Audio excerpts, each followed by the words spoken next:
Chapter 1154. Chapter 1152, Deep Imprint. You're right, we can't let our guard down. Taizao nodded. Thank goodness this Xiao wasn't part of it, or I'd be in trouble. Alright, stop wasting time, go take a shower. Zhang Wen waved his hand, a little pissed off. I'm so dirty from head to toe. How old are you, still peeing your pants? Don't mention it, and bro, I'm embarrassed. Taizao blushed. If you're embarrassed, then go take a shower. What are you waiting for? Zhang Wen said as he walked towards the beach. It's not waiting for anything, and bro, it's too dark, I don't dare go. Taizao said, a little hesitant. You don't dare to go even if I go with you? What are you afraid of? Zhang Wen raged.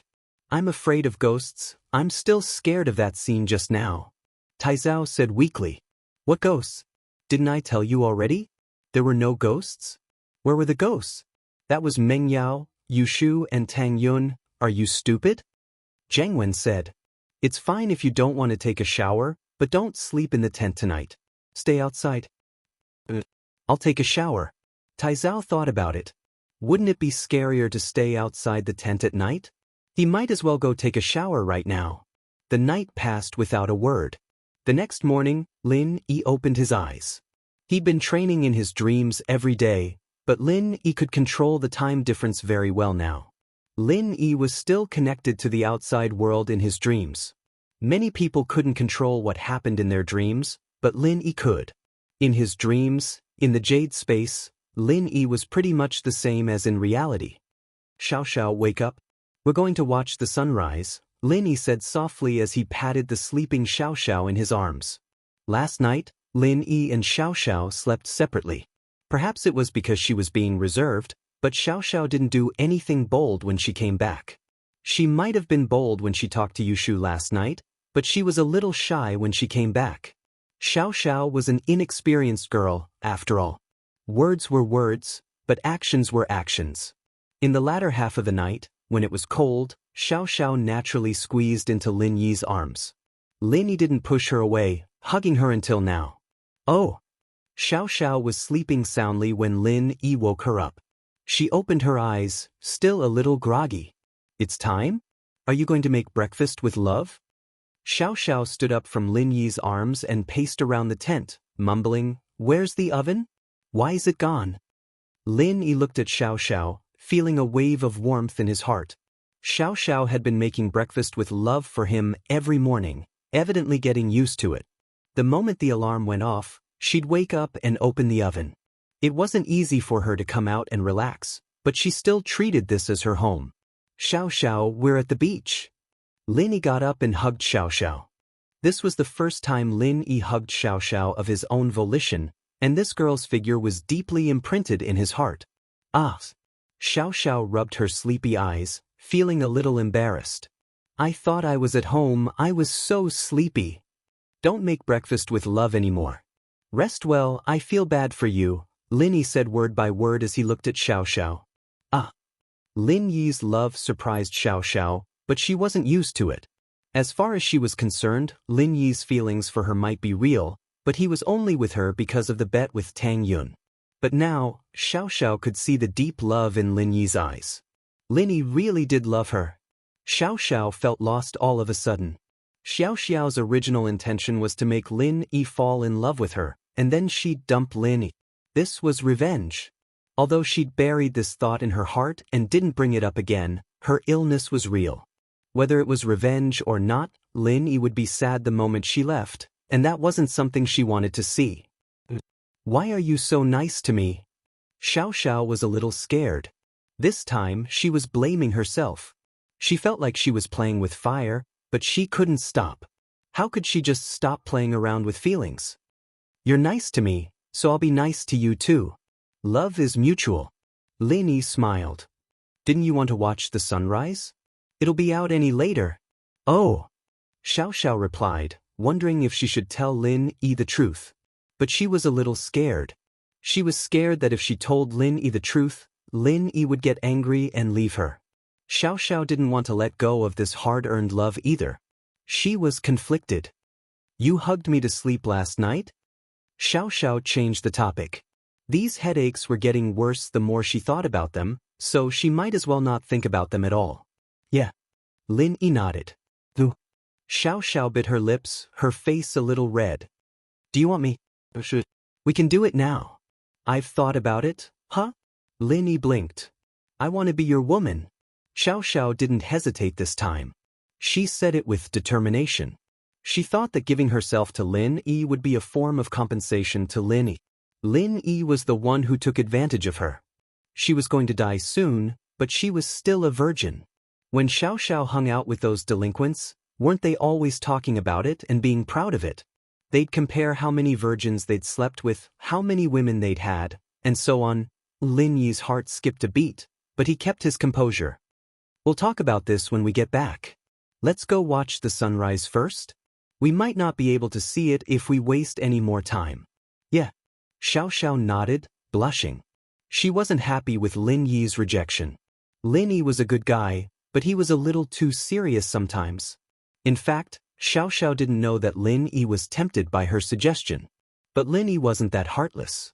Xiao's life was in danger, and Lin Yi didn't have time to think about stuff like that. Chapter 1155. Chapter 1153. Omnipotent Lin Yi walked out of the tent with Xiao, and a moist sea breeze blew into their noses. It was a refreshing feeling.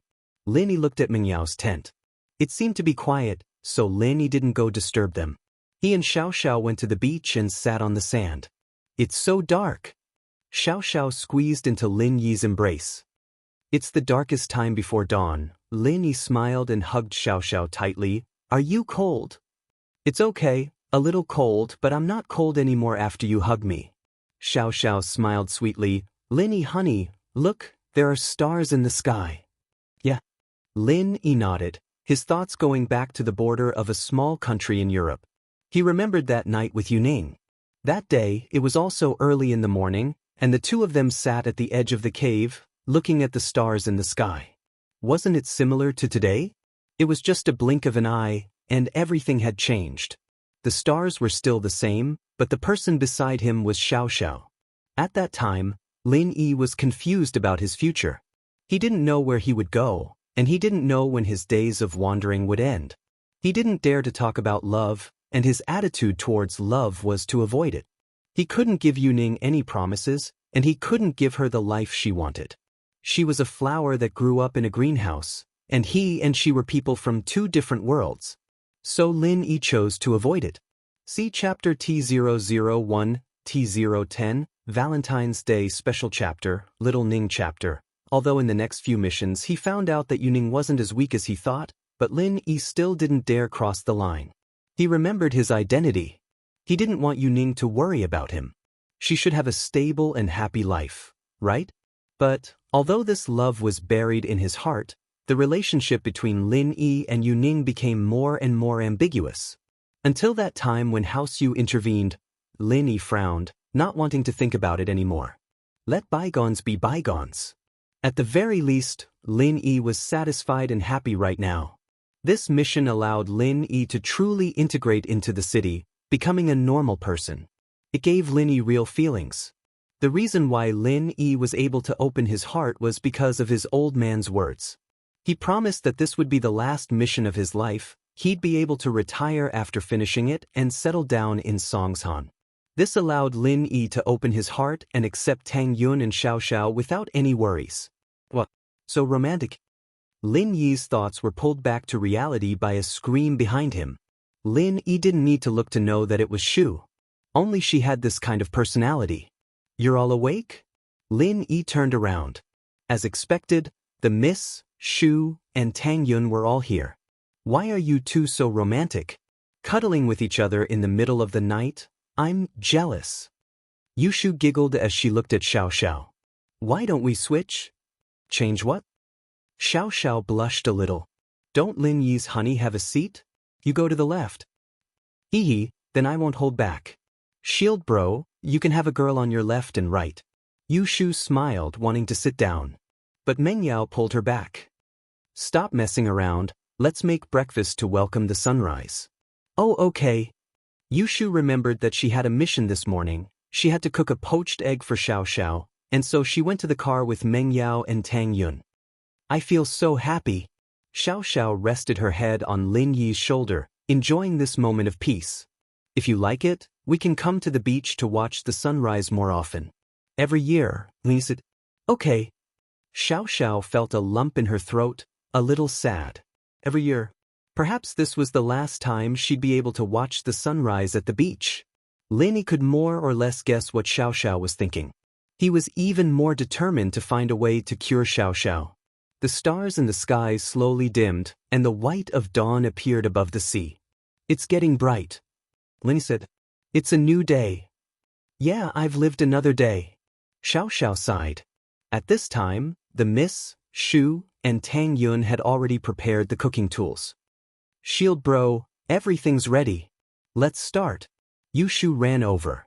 They could do the preparation work, but the rest was up to Lin. Xiao, wait for me, I'll go make breakfast. Lin Yi said. Can you not go? I don't want you to leave. Xiao said, a little reliant. Don't worry, I'll make breakfast before sunrise for sure. Lin Yi said with a smile. Okay, I'll wait for you. Xiao nodded. Lin Yi stood up and walked to the campfire with Shu, lighting it up quickly. He looked at the eggs on the ground, troubled. They'd barbecued yesterday, and they only needed to put the food on the grill. How were they supposed to cook this poached egg without a pan or a plate? If only I had a pan. Lin Yi smiled bitterly. They do. Shu said as she handed him a frying pan. You brought a pan? Lin Yi paused. Do you have a spatula? I do.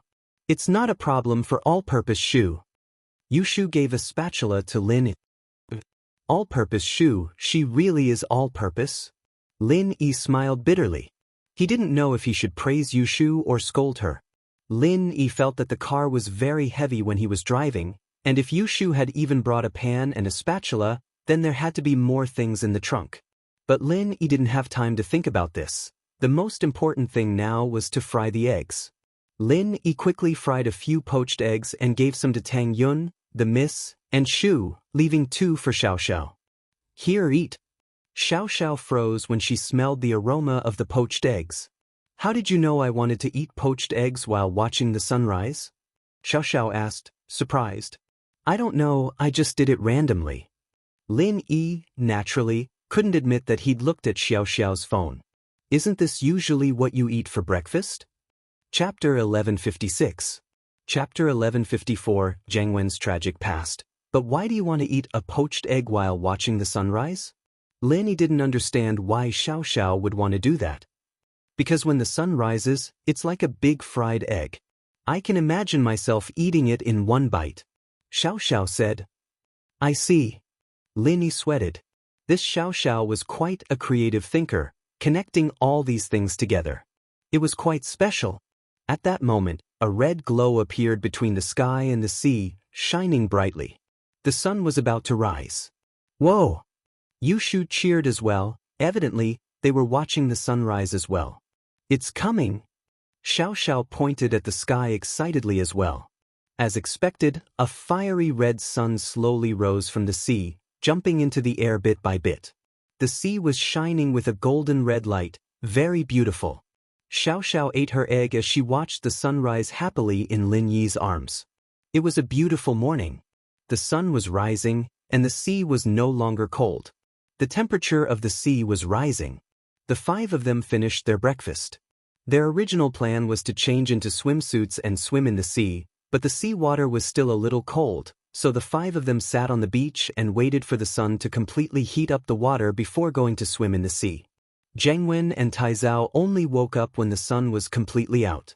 They walked out of the tent and saw the 5 sitting on the beach. Jiang Wen didn't hesitate at all as he walked over.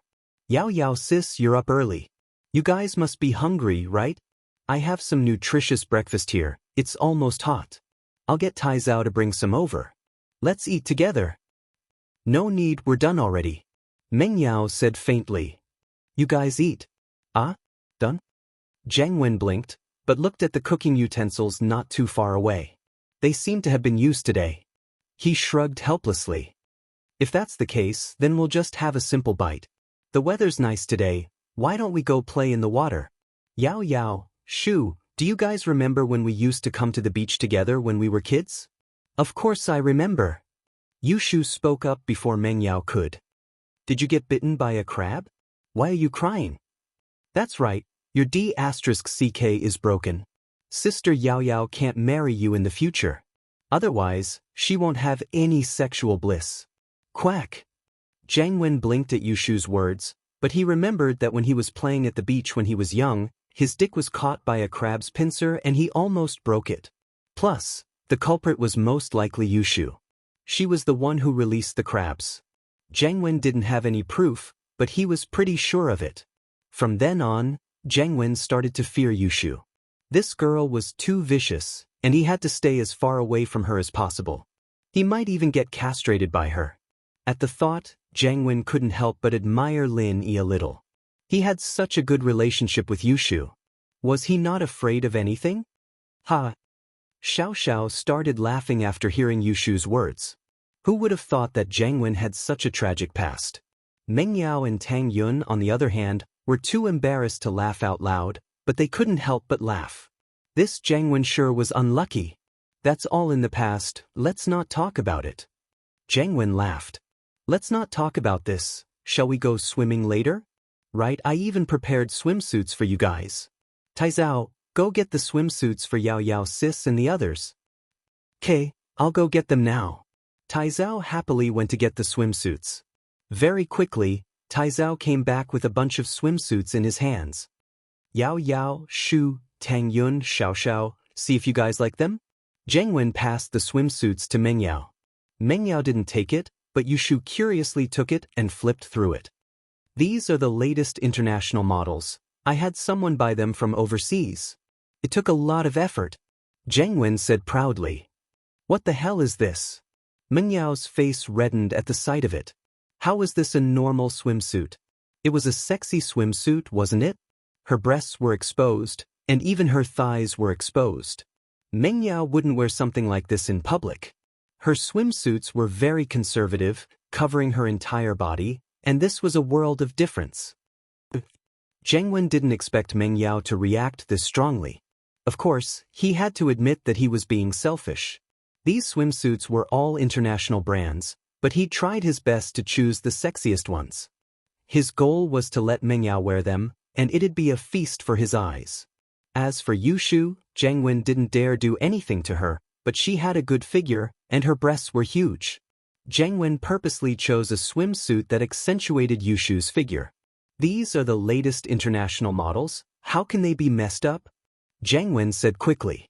These are all designed by famous designers. It might be a little bold, but it's very pretty. You guys are in the prime of your youth, you should show off your beauty. Show it to you? Meng Yao frowned.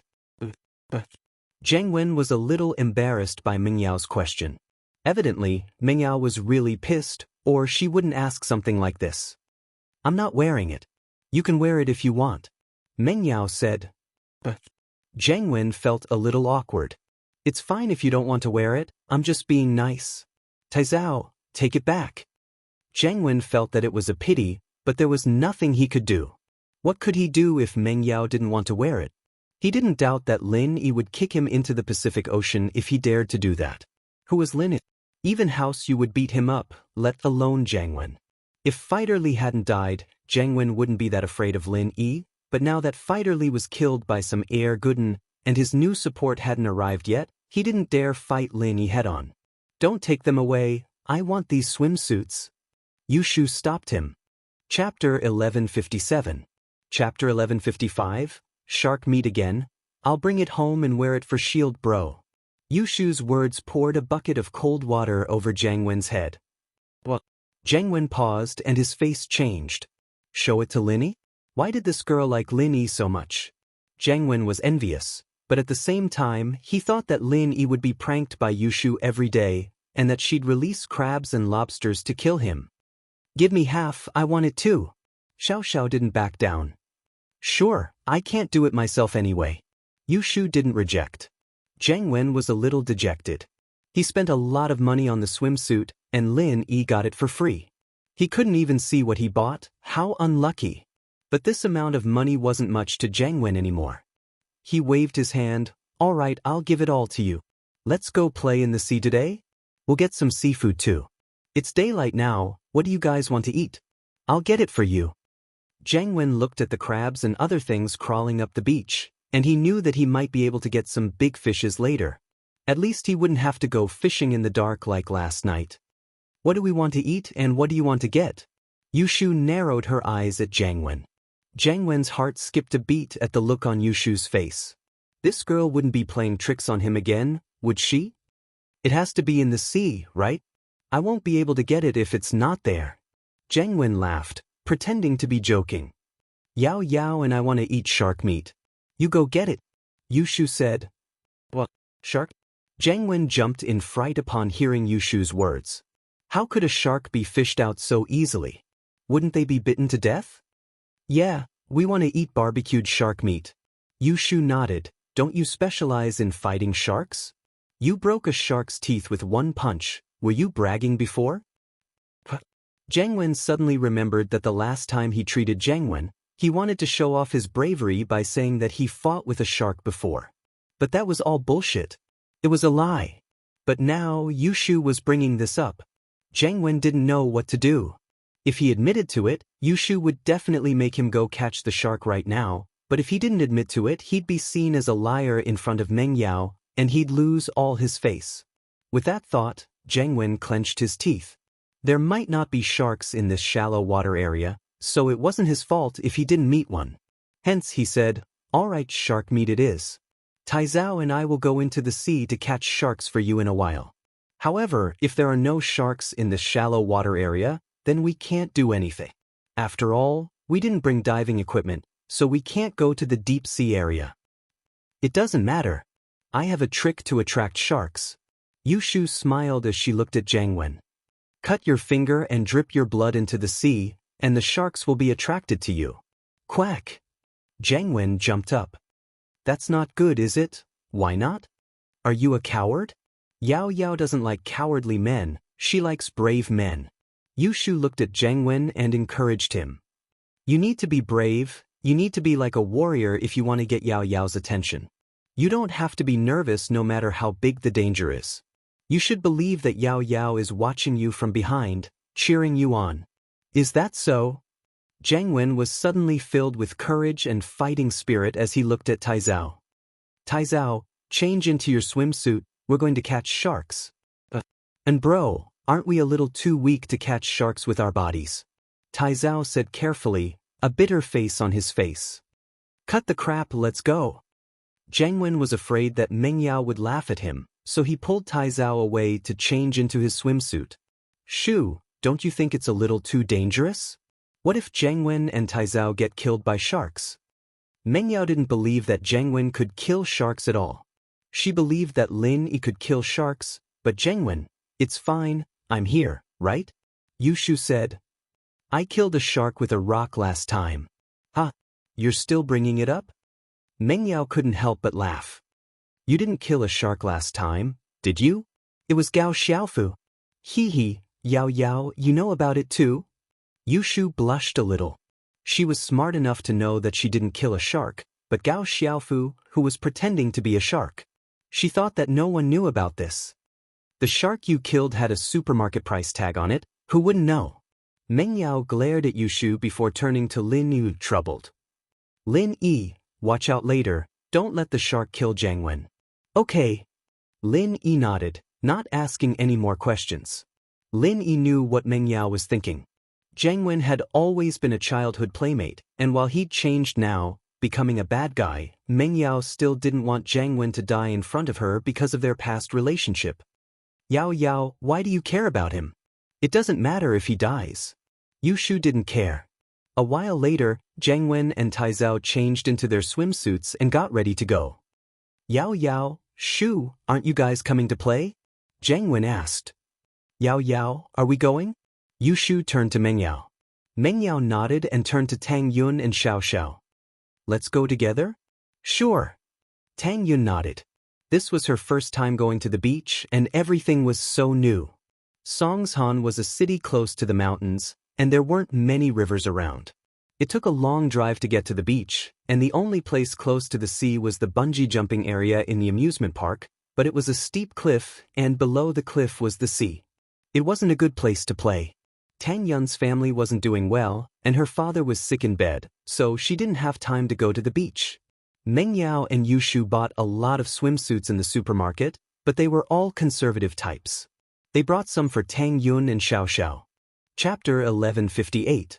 Lin Yi's loss of composure. I don't think that's a good idea. You guys pick first. Tang Yun was a little embarrassed. Meng Yao and Yushu were the ones who bought the swimsuits. It was only right for them to pick first. These swimsuits are all the styles that Shu and I like. We won't buy the ones we don't like, so you guys pick the ones you like. Shu and I like the rest too, Meng Yao explained with a smile. Then we'll do as you say. Tang Yun didn't refuse and took a set they liked. However, it was a little awkward when they changed their swimsuits. Although they had already seen each other naked when they changed their pajamas last night, it was dark at that time and they couldn't see anything. They could only vaguely see a white patch, so it wasn't too awkward. But even without turning on the lights, the sun could still shine through the tent, filling the tent with light. It was just a little dark. The miss was a little shy, and so was Tang Yun. But Yushu didn't care. She took off her clothes quickly and got ready to put on her swimsuit. Wow, Shu, your breasts are so big, Xiaoxiao said as she stared at Yushu's breasts. She quickly ran over and grabbed them. Let me touch them. Yushu cried out as well, quickly dodging Xiaoxiao's attack. Stingy, you're playing threesomes, I won't even let you touch them. I'm not playing with you anymore. Xiaoxiao humphed. I'll let you touch them when we're playing, not now. Yushu quickly put on her swimsuit. Only Shield Bro can touch them now. With Xiaoxiao and Yushu's interference, the atmosphere in the tent wasn't as awkward anymore. Meng Yao and Tang Yun took off their clothes and got ready to change into their swimsuits. Xiaoxiao, on the other hand, was a little shy at the end. At least Meng Yao, Yushu, and Tang Yun had changed their pajamas together yesterday, and they'd slept on the same mattress, so they were quite familiar with each other. Only Xiaoxiao was doing it for the first time, so she was a little embarrassed. Xiaoxiao, why are you so slow? Is it because your breasts are too small that you feel inferior in front of me? Yushu giggled. Who said that?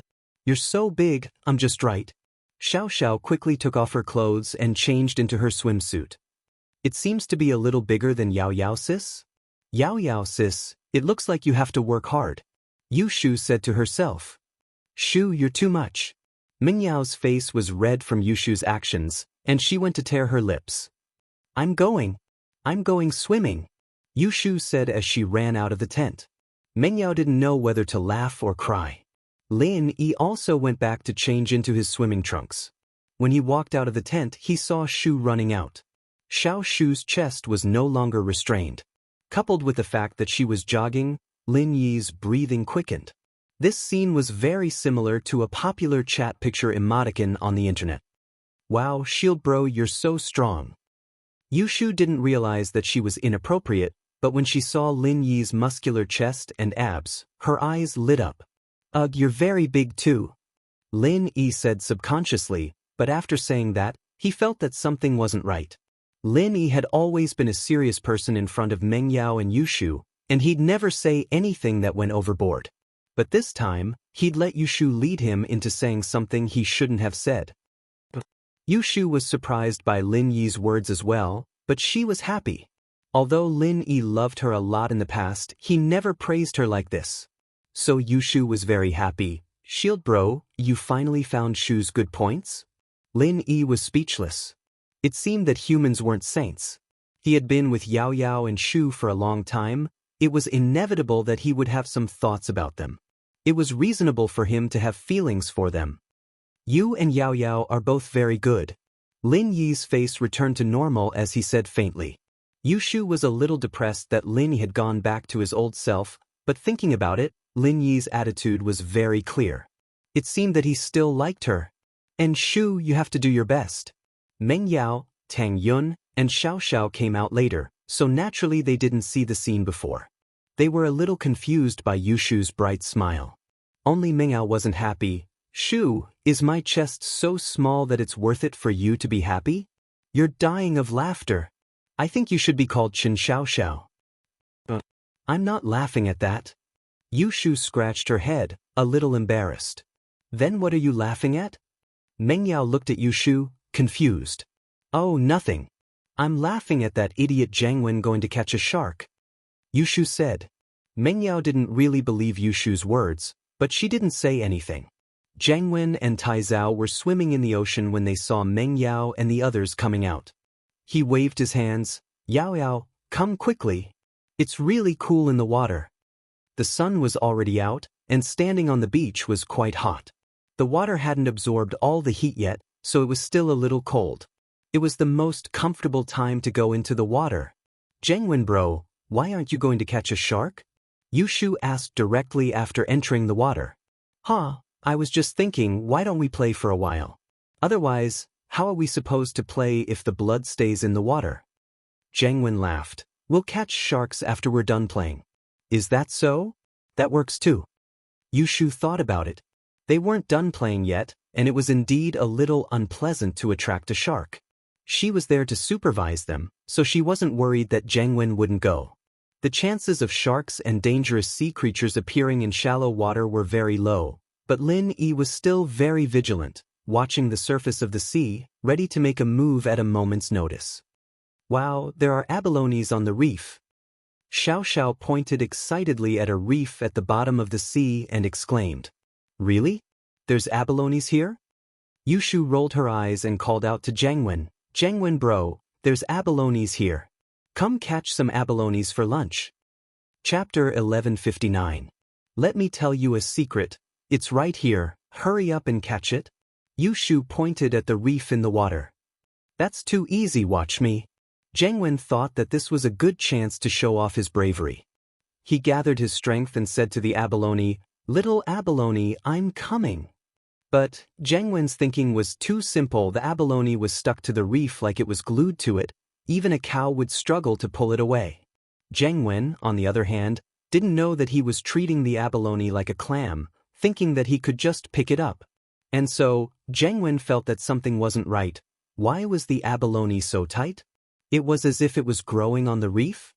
Taizao, come help. Let's pull it together. Jiangwen said to Taizao. All right, let's pull it together.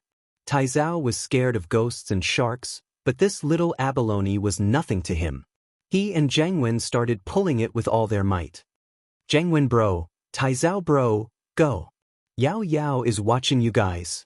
Yushu cheered them on as she slipped away with Xiao, leaving the two idiots pulling the abalone with all their might. Yushu and Xiao ran over to Mengyao and Tang Yun's side, laughing their heads off. What's wrong with you two? Mengyao asked curiously. Jiangwen and Taizao are pulling the abalone with their hands. Yushu said. Pulling the abalone with their hands? Mengyao blinked. Can that thing be pulled out with their hands? Don't we have to use special tools to pull it out? Didn't we watch an episode of Animal World before? It's about abalone, right? Yeah, those two idiots must have never watched it before. They think they can pull it out with their hands. Yushu said. Let them do it, we don't have to worry about them bothering us anymore.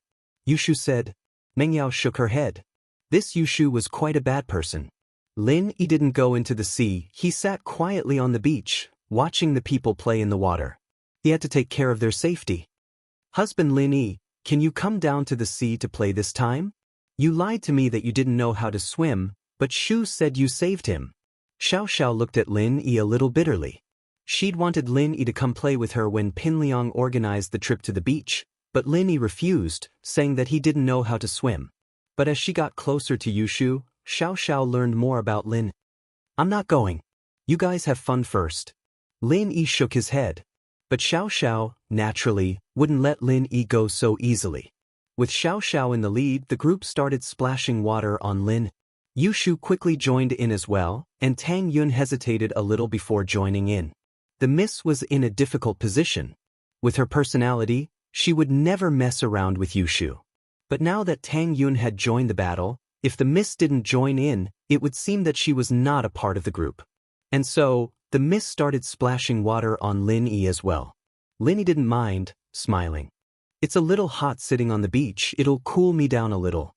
I'll just take it as a shower. Sisters, how about we push Shield Bro into the sea? Yushu wasn't too happy about it. Sure. Xiao was the first to agree. Tang Yun, on the other hand, didn't hold back. It was her first time out, and she had to enjoy herself. She answered Yushu's call, running up to the shore and dragging Lin Yi into the water. Lin Yi wasn't expecting Tang Yun to get along with Yushu as well. He was a little surprised, but he gave her some face and went into the sea. On the other side, Zhengwen and Taizao were struggling with the abalone. Zhengwen wanted to cry as he looked at the laughter. Why is this abalone so hard? Is it growing on the reef? Who knows, and bro? I've already used all my strength, but the abalone doesn't move at all. Taizao smiled bitterly. Maybe there's something wrong with this abalone? That Yushu girl is always messing with people. Maybe we should change to another abalone? Zhengwen thought about it and agreed. Yushu was always messing with people, and there might be something wrong with this abalone. He and Taizao went to pull out the other abalones, only to realize that it was the same as before. It was stuck to the rocks, not moving at all. Could it be that there's something wrong with all the abalones? Zhengwen frowned. That can't be, right? These are all wild abalones. They don't look like they've been tampered with. Taizao was confused as well. Forget it, don't pull them out. Yushu wants to eat abalone, right? We'll call Gang Lu when we get ashore and get him to buy a few kilos of abalones. She said it herself yesterday, we don't have to go to the sea to eat seafood. Zhengwen said. That's true. Taizao and Zhengwen went ashore together, giving up on the idea of pulling abalones. He went back to the tent and called Gang Lu, asking him to buy a few kilos of abalones and some shark meat.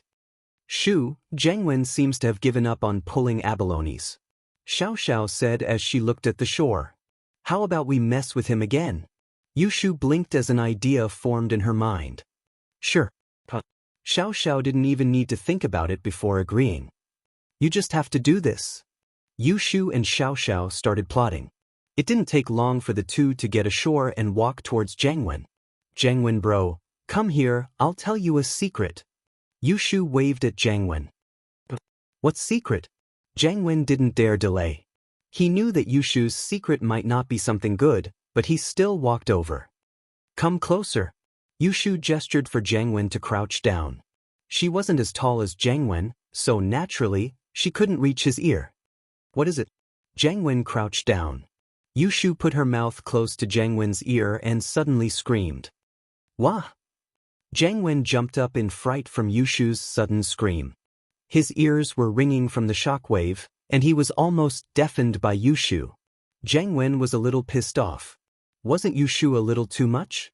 It was fine if she was messing around, but was she trying to scare him to death? Chapter 1160. Chapter 1158.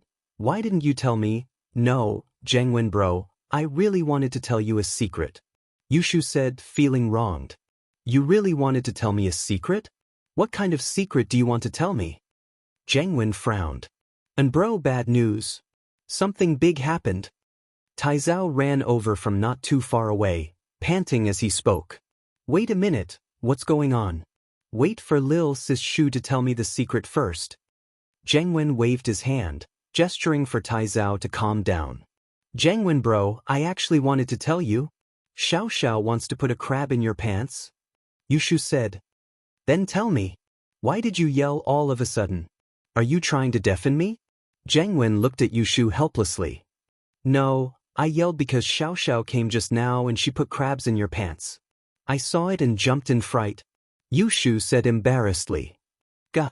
Zhengwen jumped up again, holding his crotch with both hands as cold sweat dripped down his forehead. I pinched my balls, it hurts. Oh, Zhengwen bro, I've told you the secret. I'll be going first, keep your balls hurting. Yushu waved at Zhengwen and turned to leave. Zhengwen held his crotch as he jumped up and down, not daring to take off his pants in front of everyone. He could only run into the tent. Once inside the tent, Zhengwen quickly took off his swimming trunks, and a small crab happened to be clamping onto Zhengwen's balls. Taizao, come help me, I can't use my strength. Zhengwen called out, troubled. Little crab, come down, it's not fun over there. Taizao said with his head lowered. Are you a crab? Does it even understand what you're saying? Hurry up and help me take it down. Zhang Wen was very pissed off. Why was he talking to a crab at a time like this? Taizao didn't dare say much as he carefully reached out to pull the crab, only to find that Zhang Wen was on the verge of tears. My balls, I pulled them. It won't come down even if I don't. Taizao didn't know what to do. He didn't know if he should continue or stop. Can't you be more careful? Should we break its claws first? Zhang Wen said. I'll try. Taizao nodded carefully. As a result, a great drama of wailing and howling unfolded in the tent, and a real pain in the ass was born. Wuxia and Xianxia, on the other hand, went back to playing with Lin Yi, Meng Yao, and Tang Yunxiao as if nothing had happened. What happened to Zhang Wen? I think he's injured? Meng Yao didn't know what was wrong with Zhang Wen. Zhang Wen's cries were so shrill that even Meng Yao could hear them from afar. His balls are hurting. Wuxia said. Balls? Balls? Meng Yao's face reddened. Balls were a common phrase in the internet, but it was mostly used by men. Girls didn't have balls, after all, and it wasn't elegant to say that out loud. Meng Yao, especially, didn't know how to say that. Naturally, she felt a little embarrassed hearing Wuxia say that. But Meng Yao was a little puzzled. Why was Zhang Wen having balls all of a sudden? His balls got clamped by a crab. Xiao explained. Huh. Meng Yao paused. She didn't know what it felt like to have his balls clamped by a crab, but it probably wasn't a good feeling. Why is he so unlucky? Why is he getting that? I put the crab there. Xiao said. Meng Yao's head ached, so it was Xiao's doing? Looking at Wuxia's face, it was probably the two's teamwork. Zhang Wen sure was unlucky, running into these two devils. Nothing bad will happen to him, right? Meng Yao asked worriedly. Nope, it's just a small crab. It'll get hurt at most, but it won't die. Wuxia said. Zhang Wen finally managed to pull the crab off with all his might, but his balls were broken as well, and the pain made him jump up and down. Motherfucker, stupid crab. I'll stomp you to death. Zhang Wen stepped on the crab after he got it off.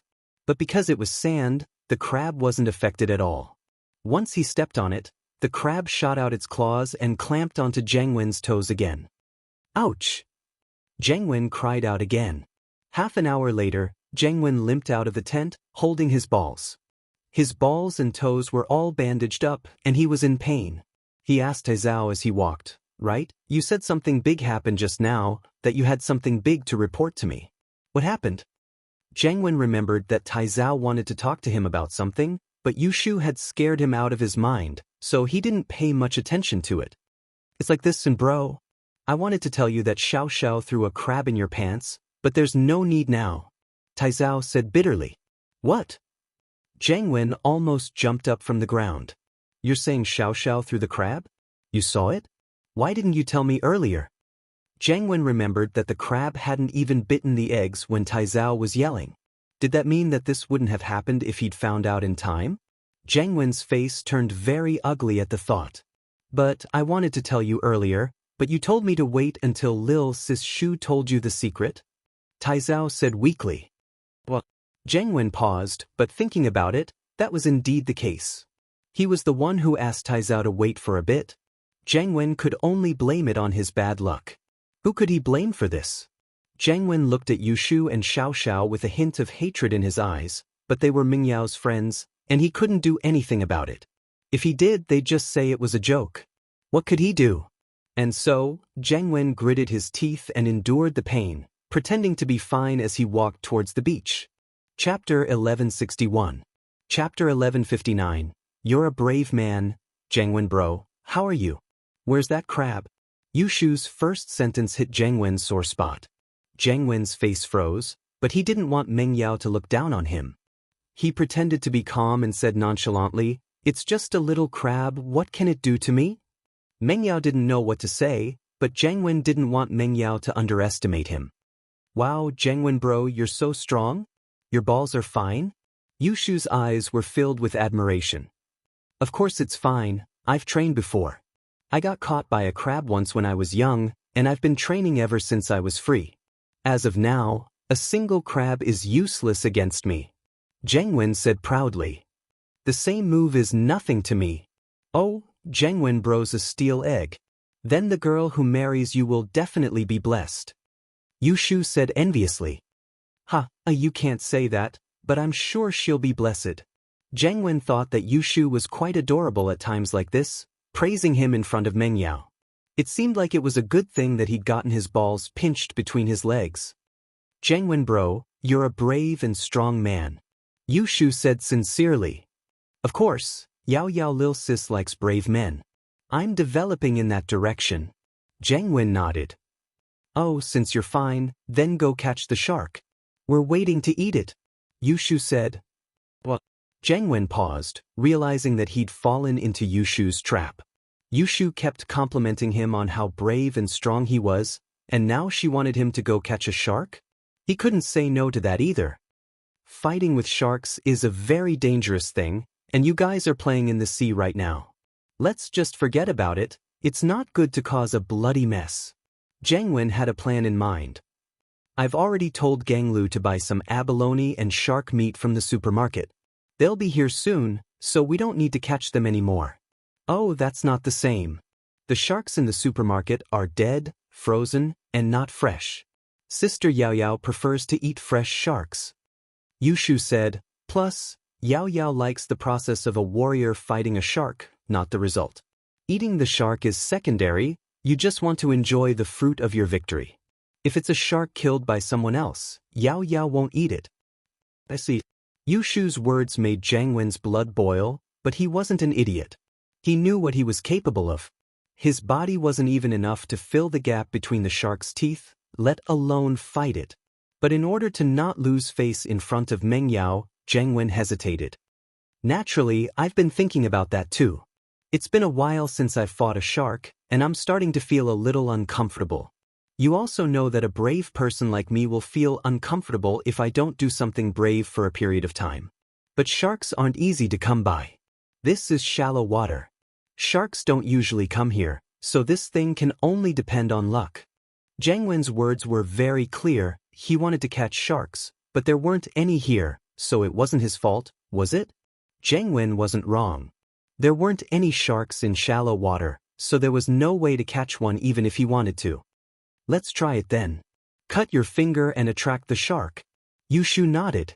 There were indeed sharks around here.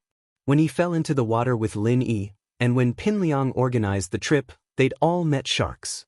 Yushu thought that Zheng Wen would be lucky to meet a shark this time. Alright. Zheng Wen thought that this little bit of blood would be diluted very quickly, and the sharks wouldn't be able to get close. He turned to Taizao. Taizao, cut your finger and attract the shark. How come it's me? Taizao pointed at himself, a little troubled. Me if not you?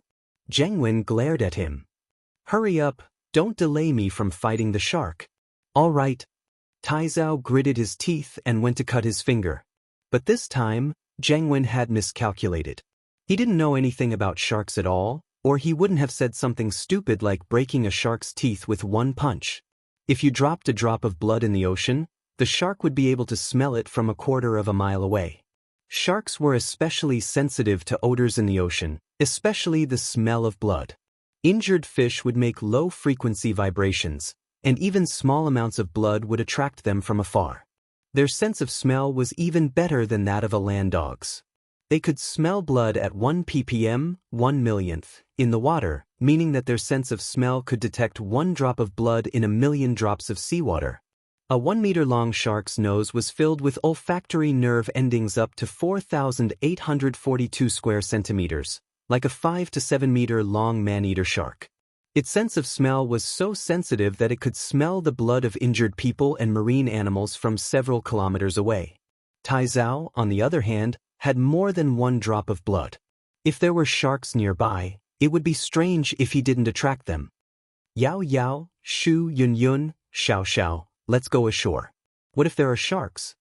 Lin Yi, on the other hand, knew that Taizao's actions would attract sharks, and so he prepared for them to go ashore to hide. Otherwise, Lin Yi wouldn't be able to protect all 4 of them at the same time if the shark really came. Don't be caught off guard. Seeing how serious Lin Yi was, the miss didn't say much. She nodded. Alright Shu, let's go rest for a bit. We'll get some sun. Tang Yun and Xiao Xiao, naturally, listened to Lin Yi. Lin Yi had his reasons for telling them to go ashore. That's good too. Only brave people can fight a terrifying existence like sharks. Zhang Wen was a bit surprised at Lin Yi's cowardice, but the more cowardly Lin Yi was, the happier Zhang Wen was. Only Lin Yi's cowardice could highlight his bravery. Lin Yi smiled faintly and didn't say anything. If Zhang Wen wanted to be stupid, then let him be. He'd know what fear felt like when the sharks were attracted.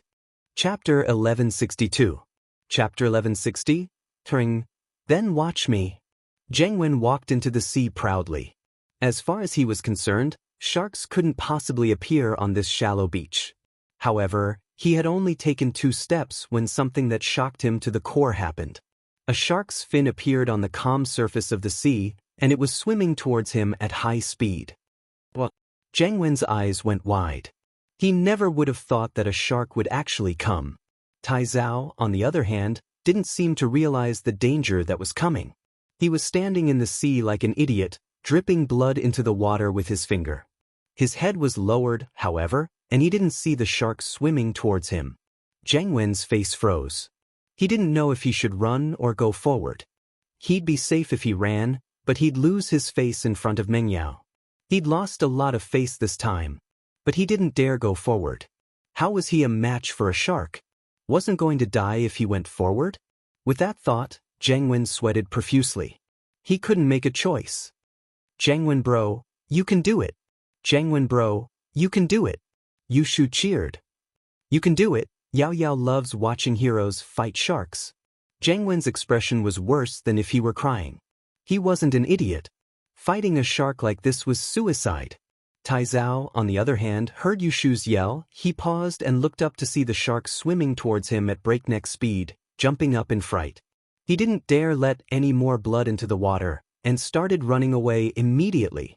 Zhang Wen's mental defenses crumbled as he watched Tai Zhao run off. He turned around and ran with Tai Zhao. Zhang Wen bro, why aren't you fighting sharks anymore? Yu Shu looked at Zhang Wen strangely. I suddenly feel sorry for the shark. Look at how small it is, it must be a baby shark. It hasn't been in this world for long, and it'd be too pitiful if I killed it. Zhang Wen said with an idea. So I decided to let it go. I see. Yu Shu nodded thoughtfully. Of course, I'm very compassionate. Zhang Wen nodded quickly after seeing that Yu Shu believed him. Oh okay, but Zhang Wen bro, there's a big shark over there. I'll leave it to you. Yu Shu pointed at the sea. What? Zhang Wen looked in the direction Yu Shu was pointing at and almost jumped up. A shark that was even bigger than the previous one was swimming towards them. Judging from the size of its fin, it was several times bigger than the previous shark. Zhang Wen was dumbfounded. He really wanted to slap himself a few times. What kind of mouth was this? Why was it so effective? He had just casually mentioned it, and a bigger shark had come. He really didn't know what to do. Zhang Wen, what's wrong? Is this shark also a baby shark? Could it be a little shark with obesity? Yu Shu giggled. You're young, aren't you? Of course not. Zhang Wen wanted to say what Yu Shu said, but since Yu Shu had already said it, it wouldn't be good if he repeated it. He laughed dryly. I think this shark must be related to the baby shark. They're a family. This is a mother shark, and she's afraid that I'll kill the baby shark, so the old one came to protect it. If I kill the old one, then the baby shark won't have a mother anymore. It's so pitiful, so I've decided to let them go. Yao Yao sis, don't blame me. It's not that I don't want to give you shark meat, it's just that I'm too compassionate. Zhang Wen's words were full of loopholes, and even Meng Yao couldn't help but laugh. But Meng Yao was different from Yu Shu. She wouldn't expose Zhang Wen, only looking down on him in her heart. How could someone like this be called brave? Finally, after the 2 sharks circled the nearby waters, they did not find their target, and swam away after finding nothing. Only then did Zhang Wen let out a breath of relief, his face a little awkward. He didn't know if Meng Yao believed him or not, but he couldn't tell from Meng Yao's expression at all. Meng Yao was still as calm and expressionless as ever. But, just when Zhang Wen didn't know what to do, someone came to his rescue. It was Gang Lu. At this moment, Gang Lu was driving a Toyota off-road vehicle to the beach. He stopped the car and ran towards Jiang Wen with the abalone and shark meat he just bought from the supermarket. And bro, I've bought everything according to your orders. The abalone is the highest grade of Hokkaido abalone. It's very precious, and the shark meat is very fresh. Gang Lu said as he handed the 2 big bags to Jiang Wen. Jiang Wen was overjoyed at the sight. Now that the seafood was here, he didn't need to go into the sea to fish it, and he didn't need to fight the shark. Gang Lu, good job. Jiang Wen took the bag with a smile. But the bag wasn't even in Jiang Wen's hands for a second before Yushu snatched it away. Jiang Wen bro, you're a kind person. These abalones are alive, you can't bear to eat them, right? And the shark meat. You didn't even bear to kill sharks before, so you definitely wouldn't eat their meat. So, in order to prevent you from being a heartless person, leave this to us. You be the good guy and we'll be the bad guy. Yushu said confidently, and Jiang Wen couldn't refute her at all. If he were to retort, then all that love and whatnot would be bullsh*t. So, Jiang Wen could only swallow his pride and keep it to himself. This was delicious seafood, and Jiang Wen wanted to try it himself, but he didn't expect that because of what he said before he wouldn't be able to. But the more it was like this, the more Jiang Wen couldn't say anything. He had to act like he didn't care and said calmly, "Naturally, I won't eat it. Who told me to be a kind person? Then I'll give it all to you." Jiang Wen's heart was bleeding. Fuck, he wouldn't have bragged if he knew this was going to happen. Wasn't he just asking for trouble? Forget it, he'd go back and eat the lamb skewers from yesterday. There was still a lot left and it was enough. Chapter 1163. Leave nothing behind. Jiang Wen bro's so kind, he's probably a vegetarian, right? He still has some lamb skewers and stuff, we can share them with him, can't we? We can't let him be so heartless. Xiao reminded. Was. Jiang Wen's eyes went wide, almost fainting from the rage. How was he supposed to live like this? Not only did he take the seafood, but he was also trying to kill them all? Even the lamb skewers? Oh right, I forgot. Then let's go get them, Jiang Wen bro. Yushu slapped her forehead as realization dawned on her. Of course. Jiang Wen gave Yushu a smile that was uglier than a crying face, and so, a strange scene unfolded on the beach.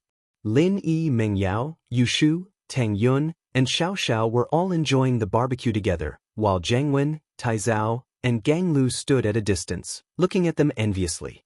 They wanted to cry, but no tears came out. Taizao, what else do we have to eat? Jiang Wen asked bitterly. I've given out everything here, I wonder what else Gang Lu has? Taizao turned to Gang Lu. I bought some canned beer from the supermarket, but we don't have any seafood left. We can't just eat beer, can we? Gang Lu shrugged with a bitter smile. Is there nothing else other than beer? Taizao asked. There's still a few cups of instant noodles. Gang Lu said. Instant noodles are fine too, we'll just make do with it. There's an electric kettle in the car, right? Let's boil some water. Jiang Wen thought that it was better than nothing, it didn't feel good to be hungry. But there's no water and bro? Gang Lu said weakly. Instant noodles need water, and there's only beer here. We can't just use beer for instant noodles, can we? Isn't there seawater? You idiot, why don't you just get some seawater and boil it? We can use it as seafood noodles. Jiang Wen pointed at the sea, furious. This Gang Lu really was an idiot. There was so much water in front of them, and he said there was no water? What kind of look was that? But the seawater is salty. Taizao asked, confused. Wouldn't it be less salty if you added less seasoning? Jiang Wen glared. Thus, the three of them ate seafood noodles and drank beer. It was quite a unique experience. And bro, this noodles is pretty good. So fresh. Taizao didn't have enough after one bowl and made another. Of course, don't you know who I am? Jiang Wen said proudly. Lin Yi and the others, on the other hand, were eating happily, especially Yushu and Xiao. Their mouths were covered in grease, and they looked like hungry ghosts coming back to life. Lin Yi, honey, try Xiao's abalone, it's super delicious. Xiao picked up an extremely large abalone, dipped it in seasoning, and put it next to Lin Yi's mouth. Okay. Lin Yi opened his mouth, his imagination running wild. Smiling abalone? Delicious. On the other side, Yushu, naturally, didn't want to be outdone. She looked at Xiaoxiao with disdain. Abalone. Naturally, Yushu knew what it meant. It was often said on the forums. It used to be called abalone, but now it was called fungus, and so, it didn't matter if Xiaoxiao was doing this on purpose or not. As her number one opponent, Yushu began to retaliate. She picked up a cup of milk tea and gave it to Lin Yi. Shield bro, you're thirsty, right? Drink some of Shu's milk, huh? Lin Yi almost couldn't hold it in. These two were doing this on purpose, weren't they? Yes, it did seem like it. Lin Yi took the milk tea from Yushu's hands and took a sip. Zheng Wen's eyes went red as he watched Lin Yi's side eat so happily. That's our stuff, and Lin Yi took it. What a bully! Taizao threw away the bowl in his hand. And bro, are we going to get revenge? Gang Lu asked carefully. Revenge? What revenge? Lin Yi's a mystic, and I'm not an idiot. The three of us aren't even enough to warm up for him. Zheng Wen knew his situation very well. This Lin Yi was a wolf in sheep's clothing. He'd been tricked a couple of times already, even losing his kidney. Of course we can't fight him head-on. Why don't we play some tricks? As Taizao's number one strategist, Gang Lu was quite good at scheming. Tricks? You think you can win against Yushu and Xiaoxiao? Zheng Wen rolled his eyes. My balls are hurting right now. Gang Lu went silent. Going head-on didn't work, and playing dirty didn't work either. What else could he do? Gang Lu was right. Zheng Wen really didn't have any tricks up his sleeve right now. Before a new master arrived, Zheng Wen really didn't have anything he could rely on. Zheng Wen didn't want to get into a conflict with Lin Yi, but he wanted to use soft tactics to get on Mingyao's good side. At noon, there were more and more tourists at the beach. This place wasn't a safe swimming area, but the environment was good. Many people who came to the beach for barbecue would choose this place. Of course, most people would leave after they were done barbecuing. Very few people would stay the night or swim here. They'd set up camp at the beach. After all, not many people were as brave as Lin Yi, not afraid of sharks. Driving a Q7 and a Land Cruiser to the beach to eat instant noodles? Which family's young masters are they from? Are they trying to act cool? I think they're probably rentals. Not necessarily. Look at how they use seawater to cook noodles. Maybe they have a special hobby? Maybe they just like that? Or maybe they got robbed. They took all the good food they brought, and now they can only eat instant noodles? The Truth Emperor appeared, but no one believed him. There's no robbery in this area. Why aren't we robbed? Someone retorted. Zheng Wen's face darkened when he heard the tourists talking about him. He stood up with a fierce face and looked at the crowd. What are you looking at? I like instant noodles. What's wrong with that? Seawater boiled noodles are called seafood noodles. Normal people can't even get to eat that. The crowd started snickering and Zheng Wen got even angrier. But the law couldn't punish everyone, and he couldn't go looking for trouble one by one, could he? He wouldn't be a match for them if they ganged up on him. With that thought, Zheng Wen could only swallow his anger. Let's go. Let's go. There was no point in staying here any longer. Meng Yao and the others would go back after eating. After all, no one would stay here for 2 nights straight. Chapter 1164. Chapter 1162, Xie Yufeng. Again, the 12th grade classes were quite tight, and the Miss, Shu, and Tang Yun all had to go back and study. I'm so full. Yushu held her round belly as she laid on the beach, not willing to move. It's so delicious. That Gang Lu sure is a nice guy, buying so much good stuff. Xiaoxiao burped. She couldn't take it anymore. That's right. Meng Yao and Tang Yun, on the other hand, were more gentlemanly. They were the type who only tasted a little, and wouldn't keep eating just because the food was delicious. But isn't that Lin Yi? There's also Meng Yao, Yushu, Tang Yun and Xiaoxiao? A familiar voice rang out just as they were about to rest. Lin Yi raised his head, not expecting Xie Yufeng to be here. Lin Yi was a bit surprised to see Xie Yufeng here and now. Xie Yufeng? Your car is fixed? Lin Yi was already suspicious of Xie Yufeng's parentage. This guy hid his strength in front of him, so naturally, Lin Yi wouldn't be too close with him. his attitude towards Xie Yufeng had always been cold.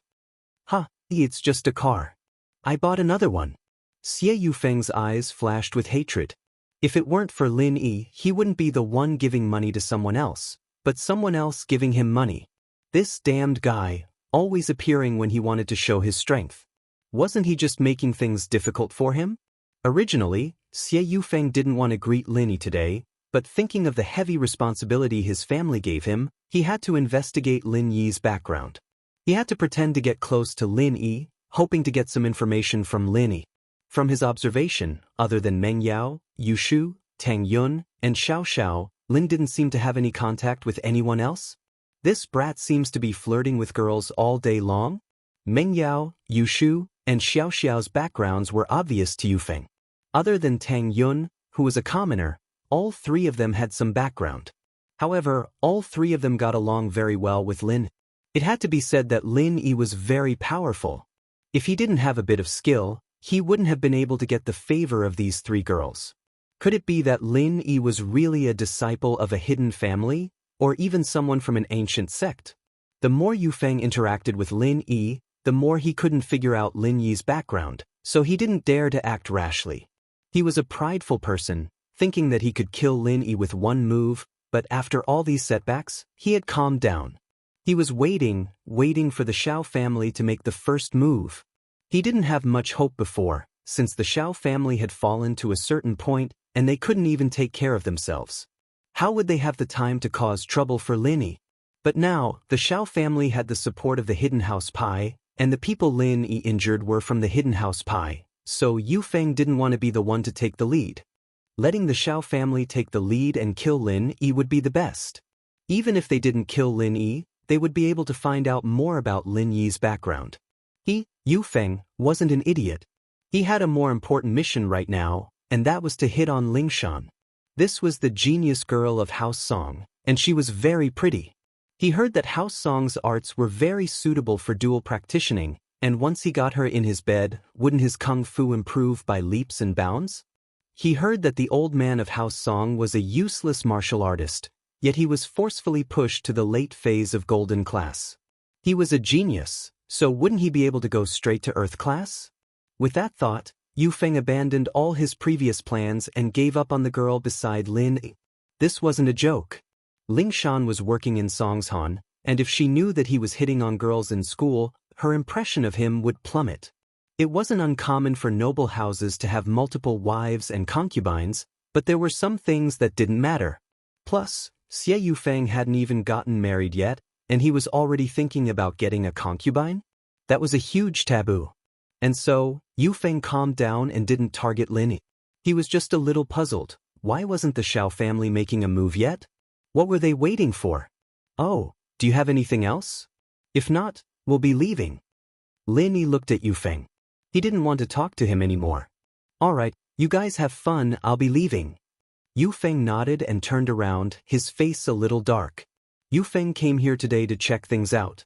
He'd heard from his contacts in the Songshan police station that Lingshan was on leave tomorrow and the day after.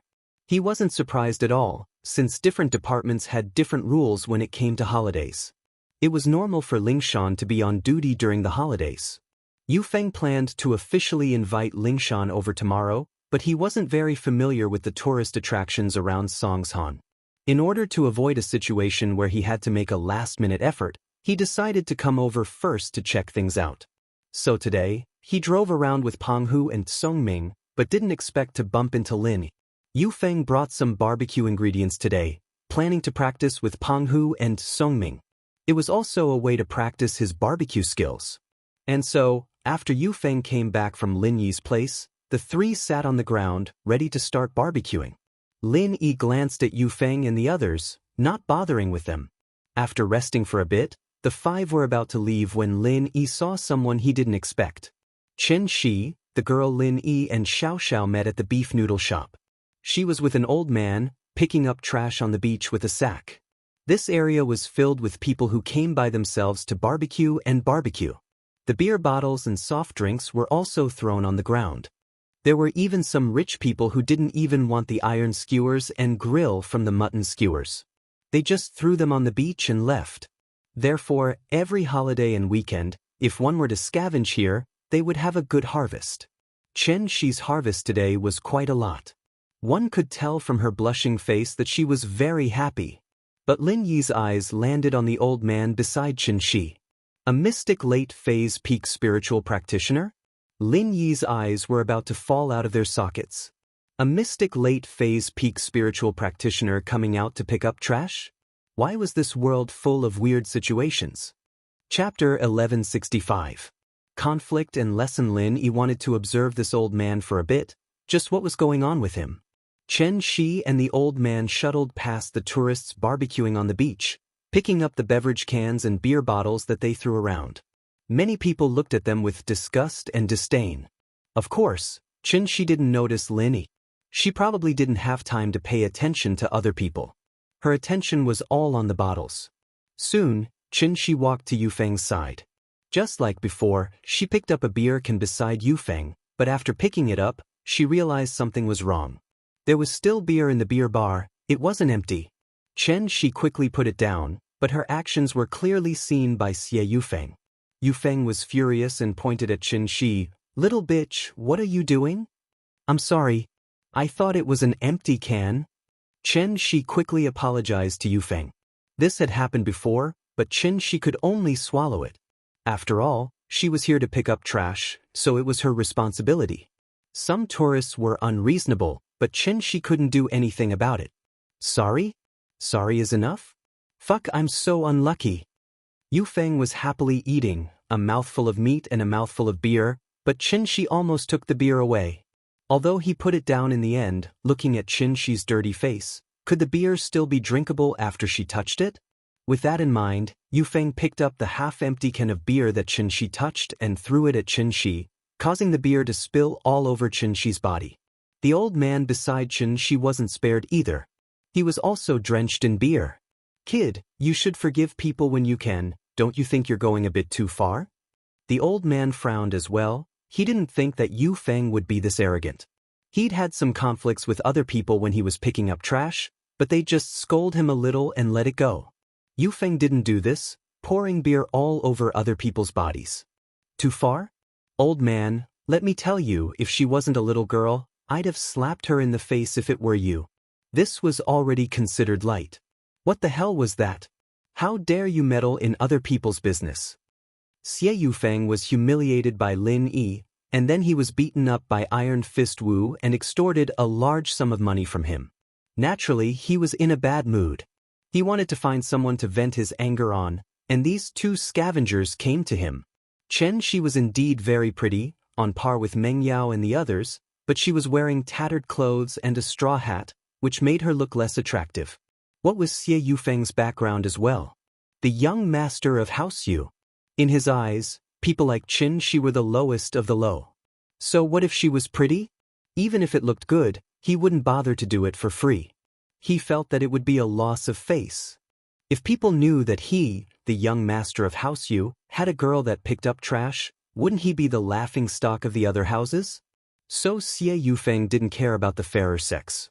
He just wanted to use this as an excuse to vent his anger. "I was going to let this go, but since you're meddling in other people's business, I've changed my mind. Kneel down and kowtow to me and I'll let this go. Otherwise, I'll call the police and arrest you." Xie Yufeng felt much better after saying this. The anger that he had been holding in for so many days was finally released. During this period of time, he was simply too aggrieved, almost suffocating to death.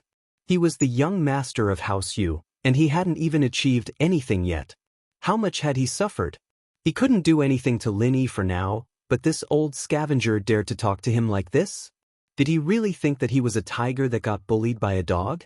Call the police? "It's not like we're breaking the law, what right do you have to arrest us?" Xianxia looked at Xie Yufeng, unconvinced. She had already apologized, but this guy didn't let it go. He even asked Grandpa Zhu to kneel. "Damn it. Picking up trash? You stole my beer, did you think I didn't see it? My two friends here are witnesses, and they can see it clearly. And I'm not afraid to tell you that my fiancée is a police. Do you think she'll believe me or you?" Xie Yufeng said proudly. At this point, he had already treated Lingshan as his fiancée. As far as Xie Yufeng was concerned, this was a marriage between two families, and House Song must have notified Lingshan already. Although the two houses weren't officially engaged, the two heads of the houses had discussed it, and it was basically set in stone. There wouldn't be any problems. Next, it would be a matter of whether or not the two of them got along well. As long as the two didn't have too big of a conflict and got along well, the next step would be to discuss the marriage. Unless the two of them didn't see eye to eye with each other, or if there was a bigger conflict, they would consider it. Of course, in many cases, for the sake of face, even if the two of them didn't get along, they would still force the marriage for the sake of the big picture. After all, it was already decided, and if they broke up because of some reason, it wouldn't look good. Grandpa Zhu's eyes flashed coldly. As a mystic late-phase peak spiritual practitioner, he wouldn't have come out to pick up trash if he wasn't asked by the head of the house. But this little young master actually wanted him to kneel down. How could he take it?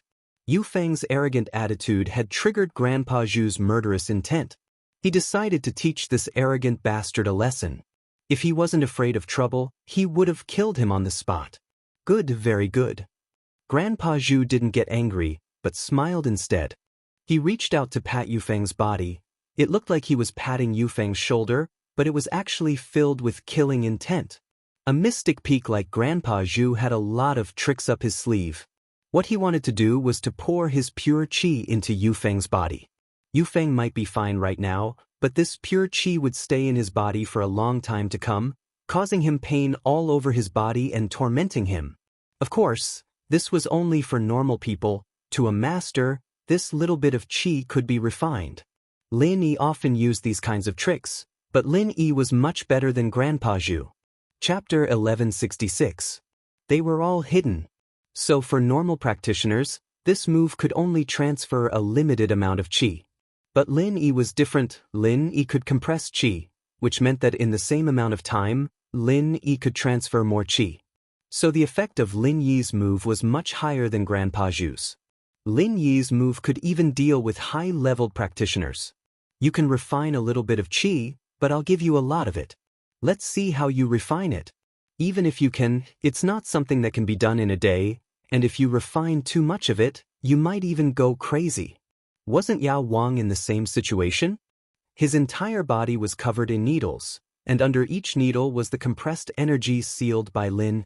Unless Yao Wang used all his strength to refine it bit by bit, or he had some miraculous medicine, or he had the help of a master, but Yao Wang didn't have any of that right now. He could only endure the needles every day. He was angry, but there was nothing he could do.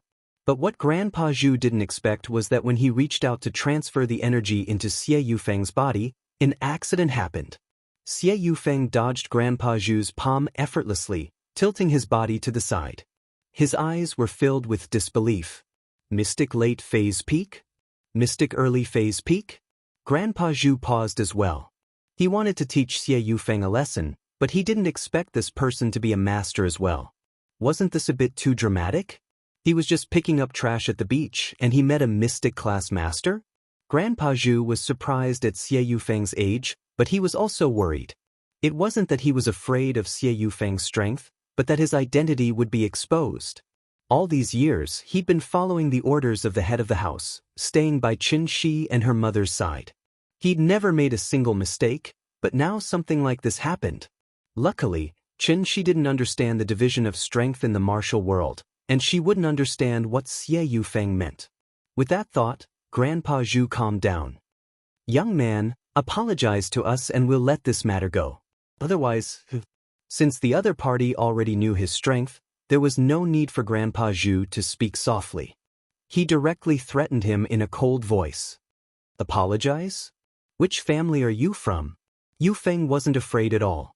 He stared at the old man, thinking that this old man must belong to some family. As long as he said that he was from House Yu, this old man wouldn't dare do anything to him. Which family are you from? Grandpa Zhu frowned. I'm from House Yu. Yufeng said proudly, if you know what's good for you, then scram. Don't get in my way or else... House Yu? Which House Yu? Grandpa Zhu asked indifferently. House Yu, haven't you heard of them? the head of the 9 noble houses. Xie Yufeng humphed. I thought it was the hidden house Yu, but it's just the common house Yu. Grandpa Zhu said faintly. Since you don't want to apologize, take this. With that, Grandpa Zhu was about to slap him.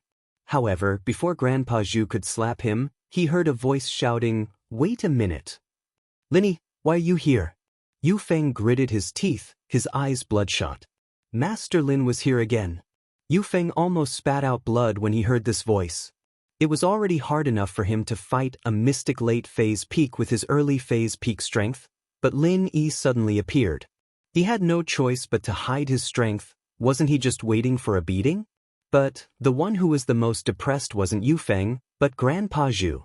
When he heard Yufeng call out Lin Yi's name, he was shocked and quickly retracted his qi.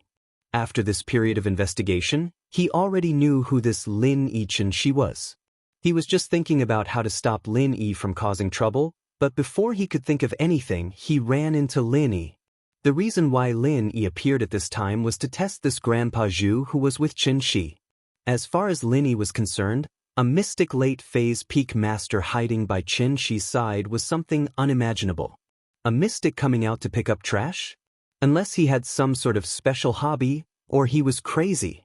Of course, this Grandpa Zhu didn't look crazy, but it didn't make sense to say that it was a hobby.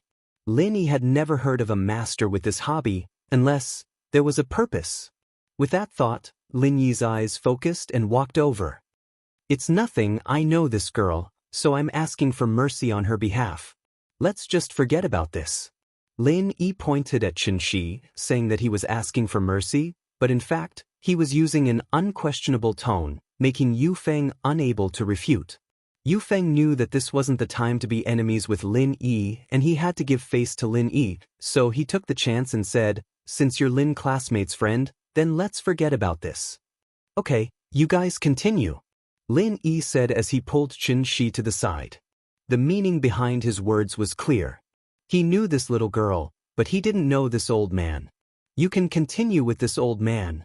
Yufeng paused, but he could clearly feel that the old man in front of him also retracted his qi. This made Yufeng confused. He was afraid that Lin Yi would see through his strength, but this old man was also afraid that Lin Yi would see through his strength? Otherwise, why would he hide his strength the moment Lin Yi came? Grandpa Zhu retracted his gaze and walked towards Lin Yi and Xianxia, not talking to Yufeng anymore. At this moment, Yufeng was even more certain of his suspicion. This old man was definitely afraid of his strength being exposed. Otherwise, why did this old thing act as if nothing had happened just now when he was still clamoring that he would let him take a slap from him? Yufeng analyzed and came to a conclusion. This old man and Lin Yi had some sort of secret, just like him. As if he was on steroids, he got excited and pointed at Grandpa Zhu. Old man, don't go. Didn't you want to hit me? Take a slap from me first. As soon as he finished, he raised his fist and punched the old man's back. Chapter 1167. Chapter 1165, Stupid or Genius. Yufeng was overjoyed as soon as his fist hit the target. As expected, his guess was right. This old man was the same as him, hiding something. He was hiding his strength as well. At the thought of this, Xie Yufeng raised his fist and punched again and again. Without qi, Yufeng could still teach this old man a lesson. Grandpa Zhu was stronger than Yufeng, but under the situation where neither of them used qi, Yufeng had the upper hand. Yufeng was a young man, so he had the upper hand in terms of stamina. Qi aside, Yufeng's physique was far stronger than an old man's, and so Yufeng started beating the old man up. Xianxia didn't think that Yufeng would start beating people up in the blink of an eye. She jumped in shock. Seeing Lin Yi's surprise and joy, Xianxia's face turned to worry. Big brother, don't you know that person? Can you stop him from beating Grandpa Zhu? My words might not work. Your Grandpa Zhu was so cocky that he wanted to slap him. He was the one who provoked him. I couldn't do anything about it. Lin Yi said helplessly. But it looks like your Grandpa Zhu has a trump card. He won't get hurt, it'll be fine. Xianxia didn't really understand what Lin Yi was saying, but Lin Yi's words did make sense. Grandpa Zhu did provoke him first, didn't he? Grandpa Zhu almost spat out blood after hearing Lin Yi's words. If you didn't come, wouldn't I have beaten him up? Why did you come here if you had nothing to do? But Grandpa Zhu felt wronged, and he couldn't say it out loud. Yufeng's fists rained down on Grandpa Zhu's face, beating him up. But Grandpa Zhu also noticed a problem. Yufeng didn't seem to be using qi at all. If Yufeng was afraid of hurting him and didn't use qi after seeing him retract his qi, Grandpa Zhu wouldn't believe it. Yufeng wasn't that kind of person. The only possibility was that the kid was afraid of Lin. It seemed like he did not dare to use his true qi. Thinking of this, Grandpa Zhu let out a sigh of relief. In this way, no matter how he hit, it would only be superficial wounds. He wouldn't be able to hurt his tendons and bones. He would endure it for now. When Lin left, he would come back for revenge. Xie Yufeng, right? Just you wait. If I don't send you to the hospital today, my surname isn't Zhu. Of course, Grandpa Zhu didn't dare to kill Xie Yufeng. After all, he was from the common world's house Yu. What if he caused trouble for the head of the house? Lin Yi wanted Yufeng to test Grandpa Zhu, but seeing that Grandpa Zhu wasn't even fighting back, he was sure that this guy was hiding his strength on purpose, not wanting him to find out. Then there must be something wrong with this person. After all, when Lin Yi came to mediate, it was understandable that Grandpa Zhu withdrew his true qi. But now, it seemed that he had been guarding against Lin Yi all along. Xianxia, how's your mom? Lin Yi turned to Xianxia. She's a lot better after drinking the medicine. Xianxia's eyes flashed with happiness when she mentioned her mom. Her mom's condition was improving, and this was her biggest wish. Thank you, Lin Yi bro. It's nothing, it's nothing. Lin Yi looked at Grandpa Zhu deeply, but he couldn't ask Xianxia face to face right now. He'd have to wait for a chance later. Xiaoxiao saw Xianxia and quickly walked over.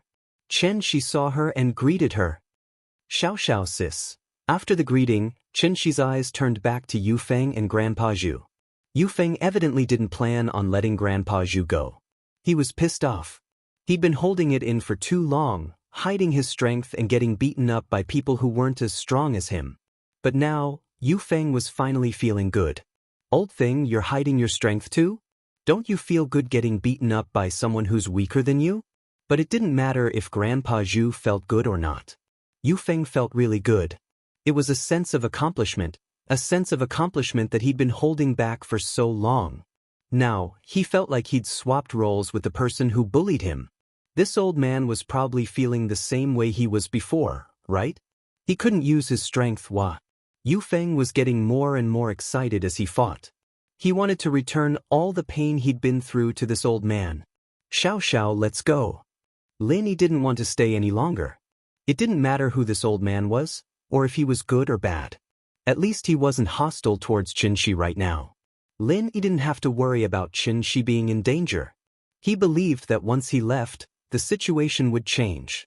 Yufeng would go from being the one hitting people to being hit. Lin Yi, why didn't you stop Yufeng? Xiaoxiao paused. She didn't expect Lin Yi to just leave like that.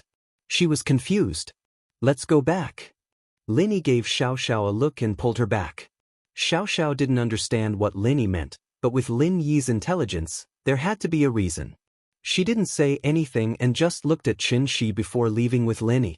On the other side, Meng Yao, Yu Shu, and Tang Yun didn't like Yufeng beating up an old man, but what surprised them was that Lin Yi didn't care at all. Meng Yao wanted to say something, but Yu Shu looked at Grandpa Zhu and then at Yufeng. She pulled Meng Yao.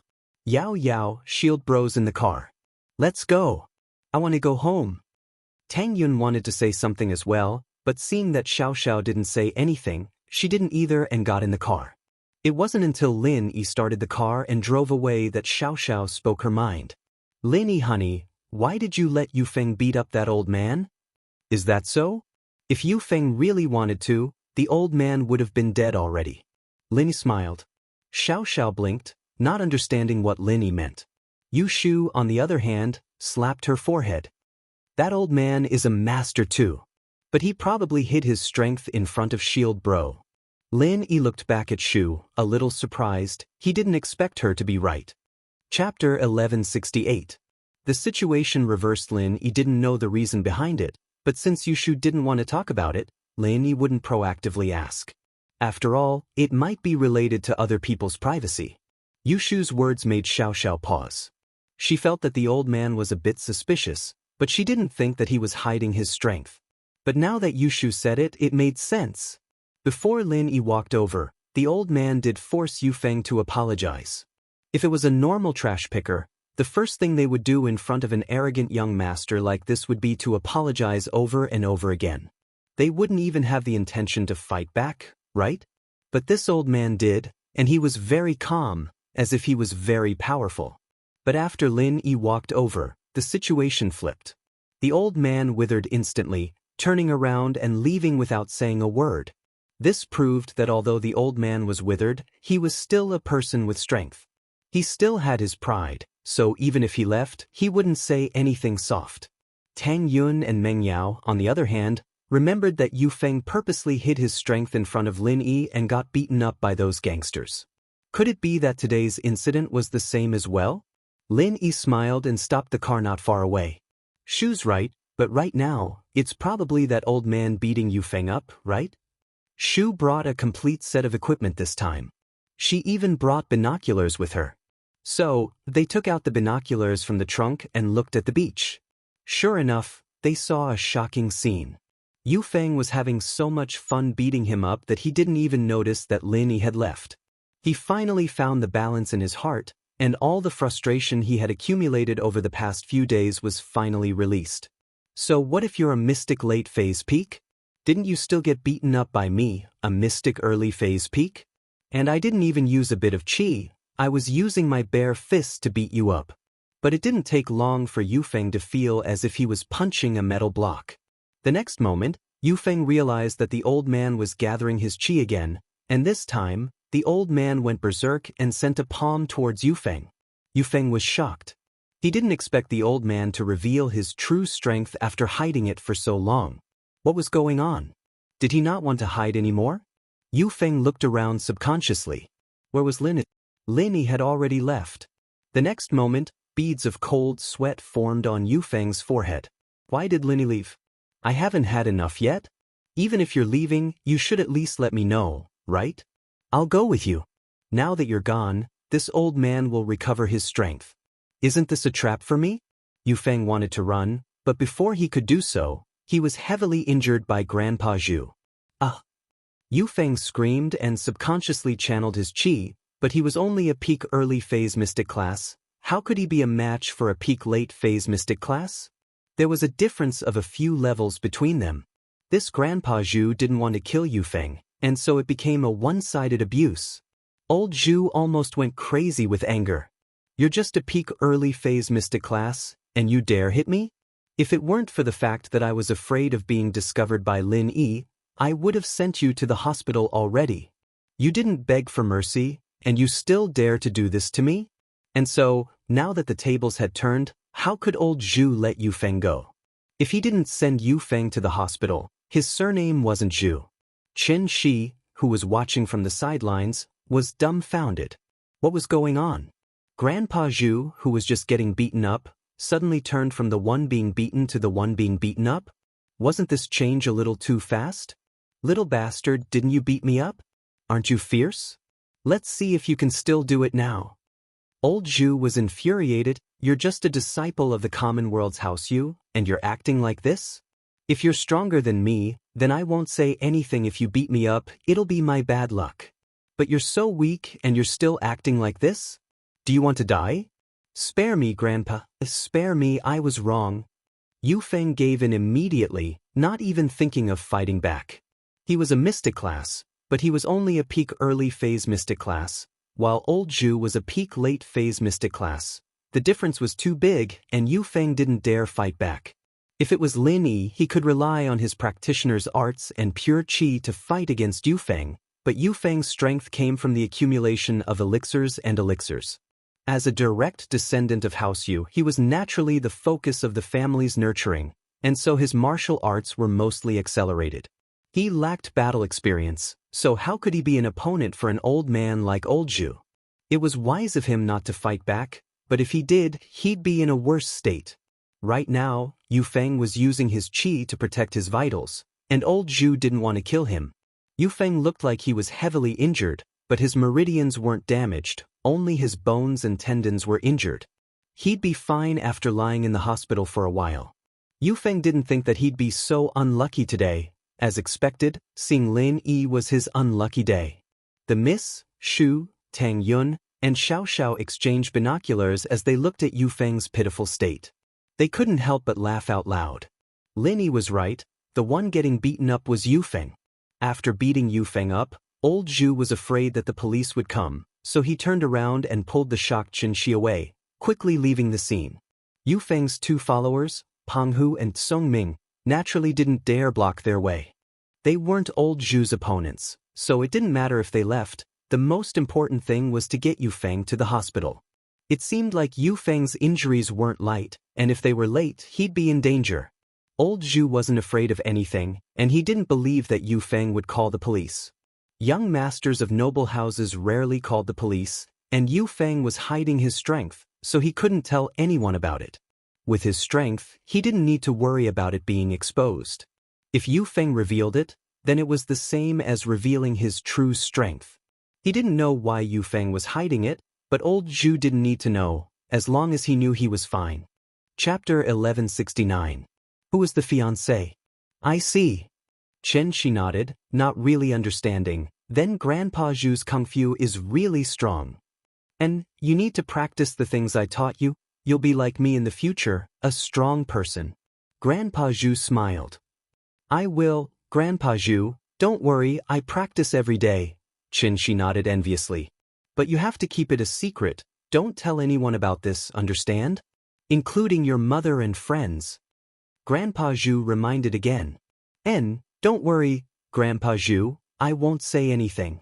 You don't want to expose your identity, do you want to be a hidden hero? Xianxia nodded solemnly. This is related to my enemies, you don't want me to be hunted down, do you? Grandpa Zhu smiled.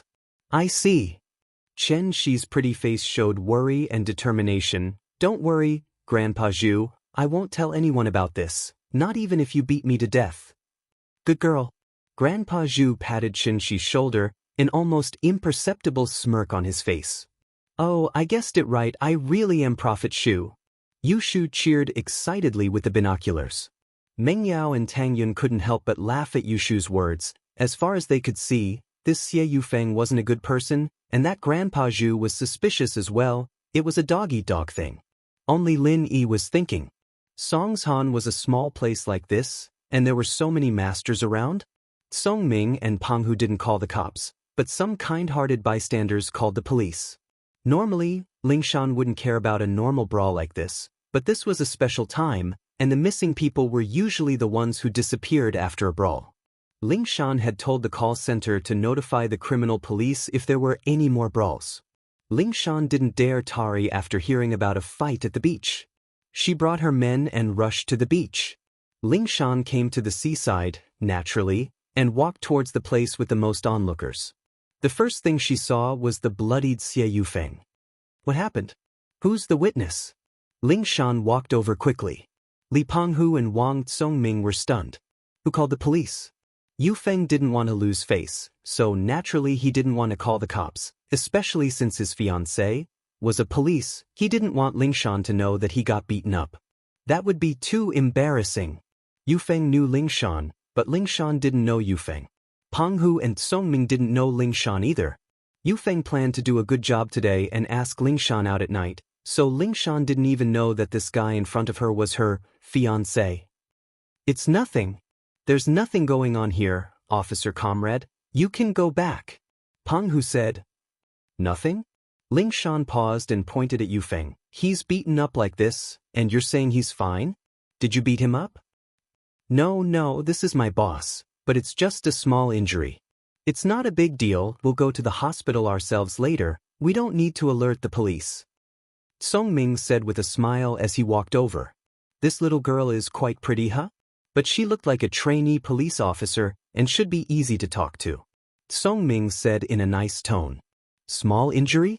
How is this a small injury? The attacker is a threat to the public. What's going on? Lingshan felt that there was more to this the more she listened to Songming's cover-up. Could it be that this had something to do with the missing people cases? Did the attacker disappear as well? Song Ming and Pang Hu looked at each other, their faces changing. It seemed like this officer wasn't going to let this go. This was going to be a bit troublesome. It's like this, my boss's fiancé is also a police. My boss lost a fight, and he didn't want to lose face in front of his fiancé, so he didn't want to make a big deal out of it. Officer, since we're all friends, could you let this go? Song Ming hesitated and decided to tell the truth. Plus, we're the victims, we'll let this go. You see, his fiancée is also from the police? Who is it? What's her name? Ling Shan frowned. If what Song Ming said was true, then she'd give them some face. He was right. The victim wasn't going to pursue this, so there was no reason for her to hold on to it. My boss's fiancée is called Ling Shan. She's the captain of Songshan's police department. Song Ming said. Wait. Song Ming and Pang Hu didn't know who Ling Shan was, but how could Yu Feng not know? He'd been studying the information his father had given him about Ling Shan, and he'd seen her picture a couple of times. How could he not recognize her now that she was right in front of him? He'd been covering his face and squatting on the ground because he was afraid that Ling Shan would recognize him. That'd be too embarrassing. Who knew that Song Ming and Pang Hu would spill his guide? How was he supposed to live? However, when he wanted to stop him, he couldn't. In the end, he was a step too late, and Song Ming Wang said it out loud. Yu Feng covered his face, speechless. What? Ling Shan's eyes went wide as if she'd seen a ghost. You're saying his fiancée is called Ling Shan? The captain of Songshan's police department? Yeah. Song Ming's heart was pounding as well, but he'd already said it, and he couldn't go back on it. He didn't know what was going on, but he could only nod. I'm Ling Shan, but I don't know him. Ling Shan pointed at Yu Feng and said faintly. Huh? You're Ling Shan? Your sis-in-law? Song Ming looked at Ling Shan in disbelief. He didn't expect to bump into her here. Chapter 1170. Chapter 1168, to Ling Shan's rejection. Yu Feng held his head on the ground, knowing that he couldn't keep pretending anymore. He raised his head and limped up. Ling, I'm Yu Feng. House Yu's Yu Feng. With that, he reached his hand out, wanting to shake Ling Shan's hand. House Yu Feng? Why you here? Ling Shan paused, not expecting to meet someone from House Yu here. She didn't understand how this House Yu became her fiancé. Yu Feng saw that Ling Shan wasn't going to shake his hand, and he felt a little awkward. Ling Shan, Grandpa Song told you about us, right? I wanted to ask you out tomorrow, right? I just wanted to check things out first. Wait, what do you mean by us? What do you mean by us? What did my grandpa say to me? Ling Shan interrupted him, frowning. Our marriage? My dad already talked to Grandpa Song about it. Yu Feng paused, not expecting that Ling Shan didn't know about this. Did House Song not tell him about it? How come I didn't know about this? Ling Shan looked at Yu Feng coldly, feeling that his words weren't trustworthy at all. Was this guy an imposter? She was engaged to a House Yu, and she didn't even know about it? What was going on? Ling Shan's question surprised Yu Feng, but he didn't panic. You can call Grandpa Song and you'll know if I'm telling the truth. Now that things had come to this, Yu Feng didn't care if his image was ugly or not. He had to confirm things first before anything else. Wang Lin, look after these three, I'll go make a call. Ling Shan's expression was a little uncertain. She couldn't tell if the person in front of her was from House Yu or not, but judging from his confident expression, it was pretty much the case. But when had she ever been engaged to a House Yu? Yes, Captain Song. Wang Lin saw through Yu Feng and the other two, but he couldn't help but click his tongue. It couldn't be, right? Is there a poacher here? And from the sound of it, he seemed to be friends with Captain Song's family? What about Lin? Ling Shan's face was dark as she walked back into the police car, quickly calling her Grandpa Song Xianxia. Shan, why did you call Grandpa? Xianxia picked up the phone, his tone filled with joy. Ling Shan had become old Song's pride, and so he was always in a good mood when he picked up her call. Grandpa, there's a guy calling himself House Yu's Yu Feng, saying he's my fiancé. What's going on? Ling Shan didn't have time for small talk. House Yu's Yu Feng, right? That young man is not bad. How is it, Xianxia? Are you satisfied? Grandpa found it for you based on your standards, and among the younger generation, the only one stronger than you is Yu Feng. Xianxia smiled. He's a mystic mid-phase. Mystic mid-phase? Lingshan paused. This Yu Feng was pretty strong, having that kind of strength. But while Lingshan felt that he was strong, she wasn't moved at all. She already had someone in her heart, and even if she didn't, she wouldn't fall for this Ye Feng. At least, her first impression of him was that she didn't like him at all. He got beaten up like a bloody gourd, and he was hiding it because he didn't want her to know. What kind of man was this? Didn't dare to admit it? He was far from Lin. Lin Yi was hurt, and he never pretended to be hurt. This was a real man. Just look at that sissy Yu Feng. He wasn't a good guy at all. How is it? Are you satisfied? Xiangwen said, pleased with himself. Being able to have a marriage with House Yu was a great thing, and House Song's position in the future would be very stable. As long as Lingshan was there, House Song would still be one of the 9 great houses, and their ranking might even move up. Grandpa, how can you make decisions for me? I don't like this Yu Feng, I won't marry him. Lingshan didn't hide anything and expressed her stance directly. She couldn't hide something like this, and she had to express her opinion as soon as possible. Otherwise, things would get worse and worse. Xianxia, why are you doing this? Didn't you say that your man would be stronger than you? Yu Feng fulfills this point, and his strength is far stronger than yours. Doesn't this fit your criteria perfectly? And he's from House Yu, a good match. I think this is a great thing, why aren't you satisfied? Xiangwen asked curiously. Grandpa, feelings can't be forced. I don't have any feelings for him, I don't like him. Lingshan said firmly. Xianxia, this marriage Grandpa found for you, is it something that all the noble houses are jealous of? Xiangwen's face turned serious. Xianxia, I feel like this can be cultivated, but someone as outstanding as Yu Feng is hard to find. Grandpa, I have someone I like. Lingshan gritted her teeth. Someone you like? Xiangwen paused, his face darkening. Who is it? It's not that House Chen kid, is it? Grandpa, don't ask. Lingshan, naturally, couldn't say Lin Yi's name. 1. Lin Yi's identity couldn't be exposed just yet, and 2. Lin Yi already had a girlfriend. She couldn't just tell her grandpa that she wanted to be Lin Yi's mistress, could she? No matter what, this was decided by me and the head of House Yu, Yu Feng's father, Yu Shuixing. It can't be changed unless that House Chen kid can force Yu Feng to back out, but that's obviously impossible. Xiangwen said faintly. Xianxia, I hope you won't be stubborn, and don't forget your persistence. Alright, I won't say any more. You take care of it yourself, this is decided. Grandpa! Lingshan looked at the phone in her hand, furious. What was wrong with her grandpa, who always loved her, this time? Was the family's benefit that important? Was House Yu that good? She sighed, but she wasn't too worried. So what if it was House Yu? Didn't Lin Yi kill one and injure another? Lingshan believed that if Lin Yi really cared about her, he wouldn't let her marry House Yu, but she wasn't sure yet. Chapter 1171. Another breakthrough? Lingshan felt that as long as she worked harder, she'd be able to get Lin Yi's attention. She wouldn't have to marry into House Yu then. As for House Yu, it seemed like she'd have to deal with it for a while. Lingshan looked like she had a big chest and no brain, but that wasn't the case. Before Lin Yi truly accepted her, she wouldn't bring up Lin. Otherwise, if Lin Yi didn't care about her, things would get out of hand. She got out of the car and walked over to Yu Feng with a dark face. Lingshan, did you ask Grandpa Song? Yu Feng asked confidently. I did, but he didn't say I'm your fiancé. He just asked us to see if we're compatible.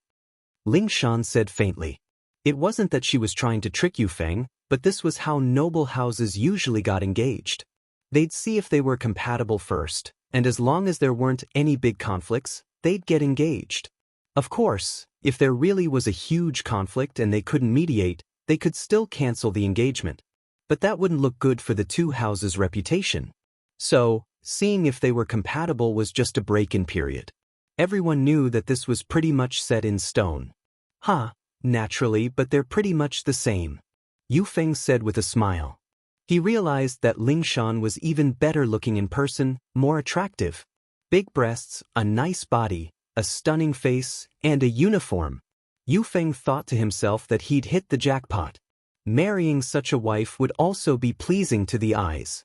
But my first impression of you isn't very good, very bad, Lingshan said faintly as she looked at Yufeng before turning to Lu Wangli. Let's go. Since Yufeng was from House Yu, Lingshan naturally wouldn't care about this anymore. If he didn't want to call the cops, then so be it, she'd done what she could. Lingshan was smart, too, pointing out that she didn't have a good impression of Yufeng. That way she'd have some leeway. This way, Yufeng wouldn't be able to get too close to her, and this would take longer. Lingshan was confident that she could make Lin Yi fall in love with her, and this way, she could reject Yufeng. He believed that a master like Lin Yi wouldn't be any weaker than Xie Yufeng in front of his grandpa. While Lin Yi didn't have Xie Yufeng's family background, Lin Yi had something that Xie Yufeng didn't. Lin Yi could increase the strength of others, but could Xie Yufeng? I believe grandfather will know who is the most important person to the family. If Lin Yi could raise his brother's strength to the peak late phase of the golden class, then House Song would be invincible. With that, Lingshan turned around and left, leaving Yufeng behind. Yufeng looked at Lingshan's perfect body and couldn't help but lick his lips. He couldn't take it anymore. It was too tempting. Lingshan, I'll definitely get you. But from the looks of it, Lingshan didn't look too good. Yufeng was sure that Lingshan didn't have a good impression of him, but there was nothing he could do about it. Who told him to be this unlucky the first time they met? Lin Yi, I'm going to kill you. It's all your fault, you made me lose face in front of my fiancé. Yufeng roared at the sky, treating Lin Yi as his mortal enemy. But in this situation, Yufeng realized that he had broken through. The bottleneck he'd been stuck in for a long time had been broken through. He had gone from the peak of the early phase of mystic class to the middle phase of mystic class. Wah, the heavens are helping me. Yufeng laughed. I didn't think that I'd break through. I'm a mystic mid-phase now. Penghu and Songming felt the difference as well. Congratulations, Master Xie. Congratulations. Master Xie's strength has gone up another level, killing Lin Yi now is just child's play. Haha, that's right, Lin Yi is a mystic early phase, and I'm 2 levels higher than him now. Killing him is just a piece of cake. Yufeng laughed. Alright, let's go. Yufeng waved his hand and said confidently. Master Xie, aren't we going to wait for the ambulance? Penghu asked weakly. Why would we wait for the ambulance? Didn't you notice that all the injuries on my body have healed after I broke through all at once? Yufeng pointed at himself. Let's go, we'll go back and do some research. I'll ask Lingshan out tomorrow. Yufeng got a blessing in disguise. He got beaten up by old Zhu and broke through. This was something Lin Yi didn't expect. Sometimes martial arts was just that mysterious. He hadn't broken through for a long time, but now he was a one-sided punching bag, getting beaten up a few times. Under this pressure, he suddenly exploded and broke through. This couldn't be considered a coincidence. Yufeng got in the car and called his old man Shuixing, pleased with himself. Dad, it's me, Yufeng. Yufeng's tone wasn't without pride. I saw Lingshan today. She's a beauty. I like her a lot. Especially her breasts and but what? Shuixing frowned. What was wrong with his son today? Why was he talking so flippantly? Shuixing knew that Yufeng was like this in school, but in front of his father he acted like a good boy. Did he drink too much today? Yufeng, what's wrong with you? What nonsense are you talking about? Shuixing scolded. Dad, I'm just too happy, aren't I? Yufeng laughed. That's a bit too much. Yufeng laughed. Too happy? You're this happy to see Lingshan? Yufeng, you're not a kid anymore, why are you still like this? Women are indeed beautiful, but you're a martial artist, so you should have a calm demeanor. Plus, Lingshan will be yours sooner or later, what are you so happy for? Shuixing scolded. Dad, that's not why I'm happy. It's a little, but the biggest reason is that I broke through. Dad, I'm a mystic mid-phase peak now. Yufeng said happily. What? You broke through? You're a mystic mid-phase? Shuixing paused. You're not lying, are you? Dad, how could I lie about something like this? It's true, why else would I be so happy? Yufeng laughed. Songming and Penghu are right beside me, they can prove it. Chapter 1172. Chapter 1170 Arrogant Go Huli, Part 1. Dad, how could I lie about something like this?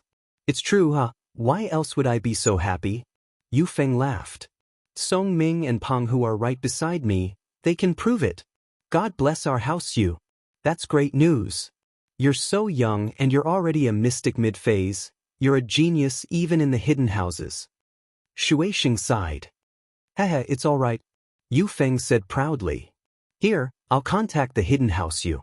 You're so young and you have potential, they'll probably give us some benefits.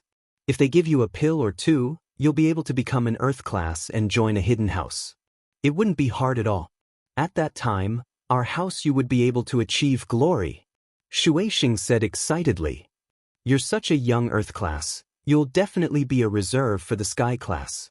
Waha, perhaps our common house you will be able to produce a Sky class, entering the core of the Wulin world. Dad, don't worry, I've pretty much figured out how to level up. I'll test it out after a while, and if it works, then my leveling will be much smoother. Yu Feng felt that his leveling up this time wasn't a coincidence. There was a pattern to it. He'd been suppressing himself for a while now, and after beating up old Zhu, he'd felt extremely refreshed, as if he'd been suppressing himself for a long time before exploding. It was like leveling up to a certain point, and then it'd be released. And so, Yu Feng thought, could this be the secret to his leveling up? The whole leveling process was torture, suppression, rage, exploding, torture, suppression, and then breakthrough. He felt that this was a pattern, and as long as he grasped it, he'd be able to level up quickly. Really? That's great, son, you're a genius.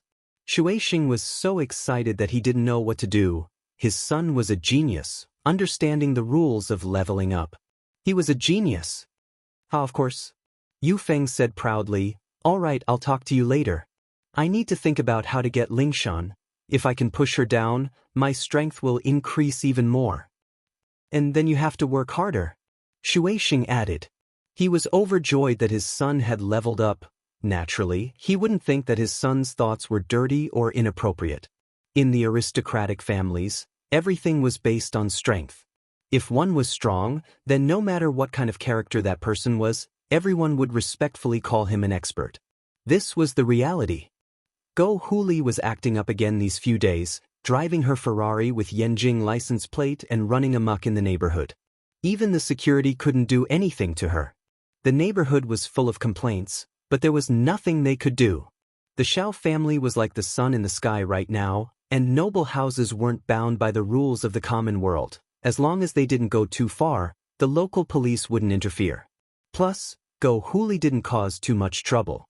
She just randomly parked her car on the road, hit someone's car, and threw a stack of cash at them. There were a lot of complaints, but nothing too extreme. Today, Go Huli bought a lion, calling it a lion dog. She walked around with the lion, as if she was showing off her power. She, Go Huli, was the most honorable and powerful person in this area. And so, things kept happening in the neighborhood. Today, this family's dog was eaten, tomorrow, that family's cat was eaten, and the day after that, even other people's birds were eaten. As long as they were meat pets, none of them were spared. And the culprit of all this was Go Huli's lion. The lion was chained up, and without Go Huli's permission, it wouldn't be able to run out and eat this and that. So, many residents were unhappy. Although they were all rich and didn't lack money, they had to demand an explanation if their pets were eaten, right?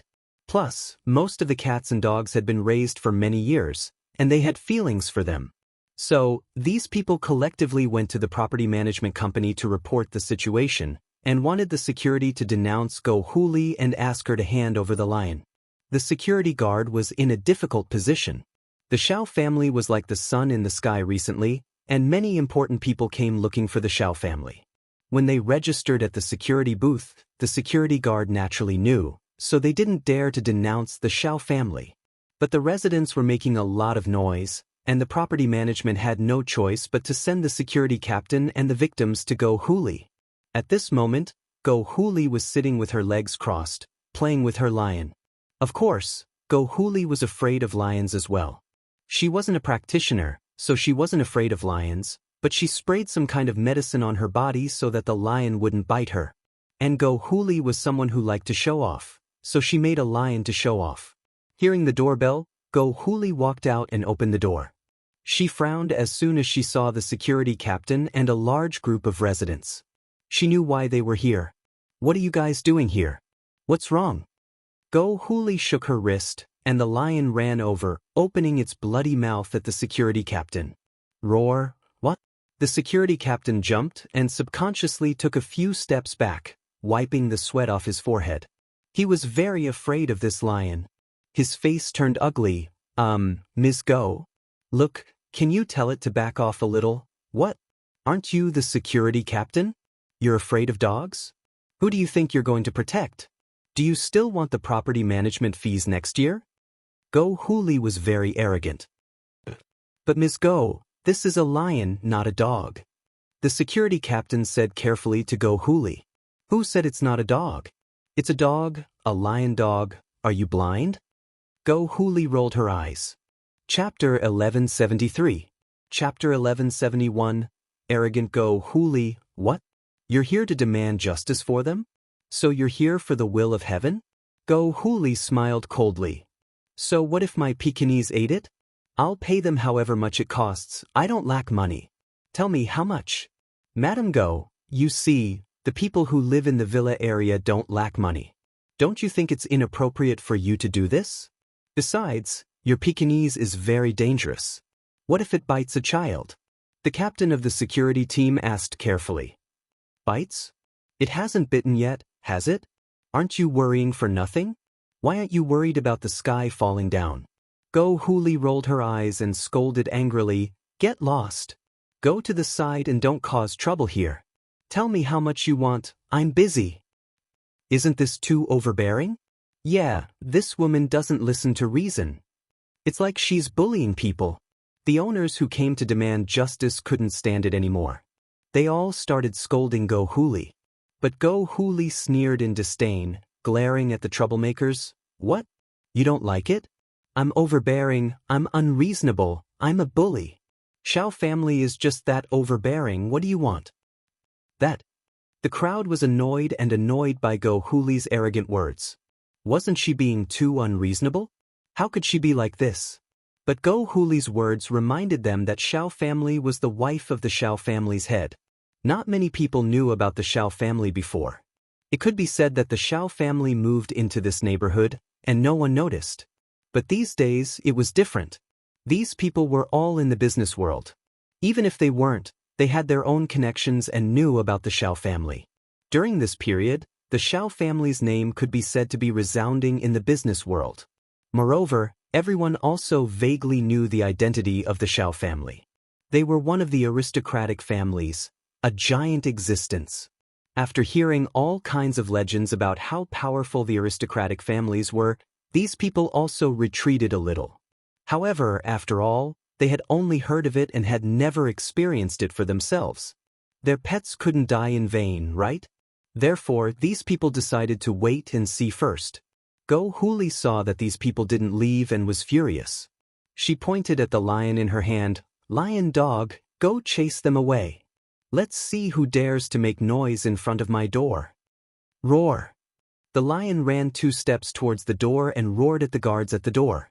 Those who came to punish Go Huli were also scared at this moment. After all, who dared to compete with a lion? Thinking of the wealth and power of the Xiao family, they could only sigh and accept their bad luck as they left the entrance of the Xiao family's villa. Since the owner had left, there was no need for the security captain to stay. Although he wanted to dissuade Go Huli, with how arrogant she was, she obviously wouldn't listen to advice easily. He shook his head and left. Go Huli humphed proudly and closed the door with the lion. She felt like she was the boss of the district, leading a lion wherever she went and no one dared to mess with her. And this villa should be cleaned. Go Huli looked at the dust in the corner of the villa and said, Before, when Go Huli moved in, she wanted to find someone to clean the villa. She wanted to hire a housekeeper, but when she saw Meng Yao and Yushu, she wanted to make them do hard labor. That was why this series of trouble happened. Ever since Go Huli caused trouble, the Xiao family didn't have the mood to find someone to clean the villa. Now that the Xiao family had turned the situation around, they were busy with the guests and didn't think of finding someone to clean the villa. Only now did Go Huli think of this. These 2 days, Gooden had been staying at Yuan Yuan's house, waiting for Xiaoka to send him money.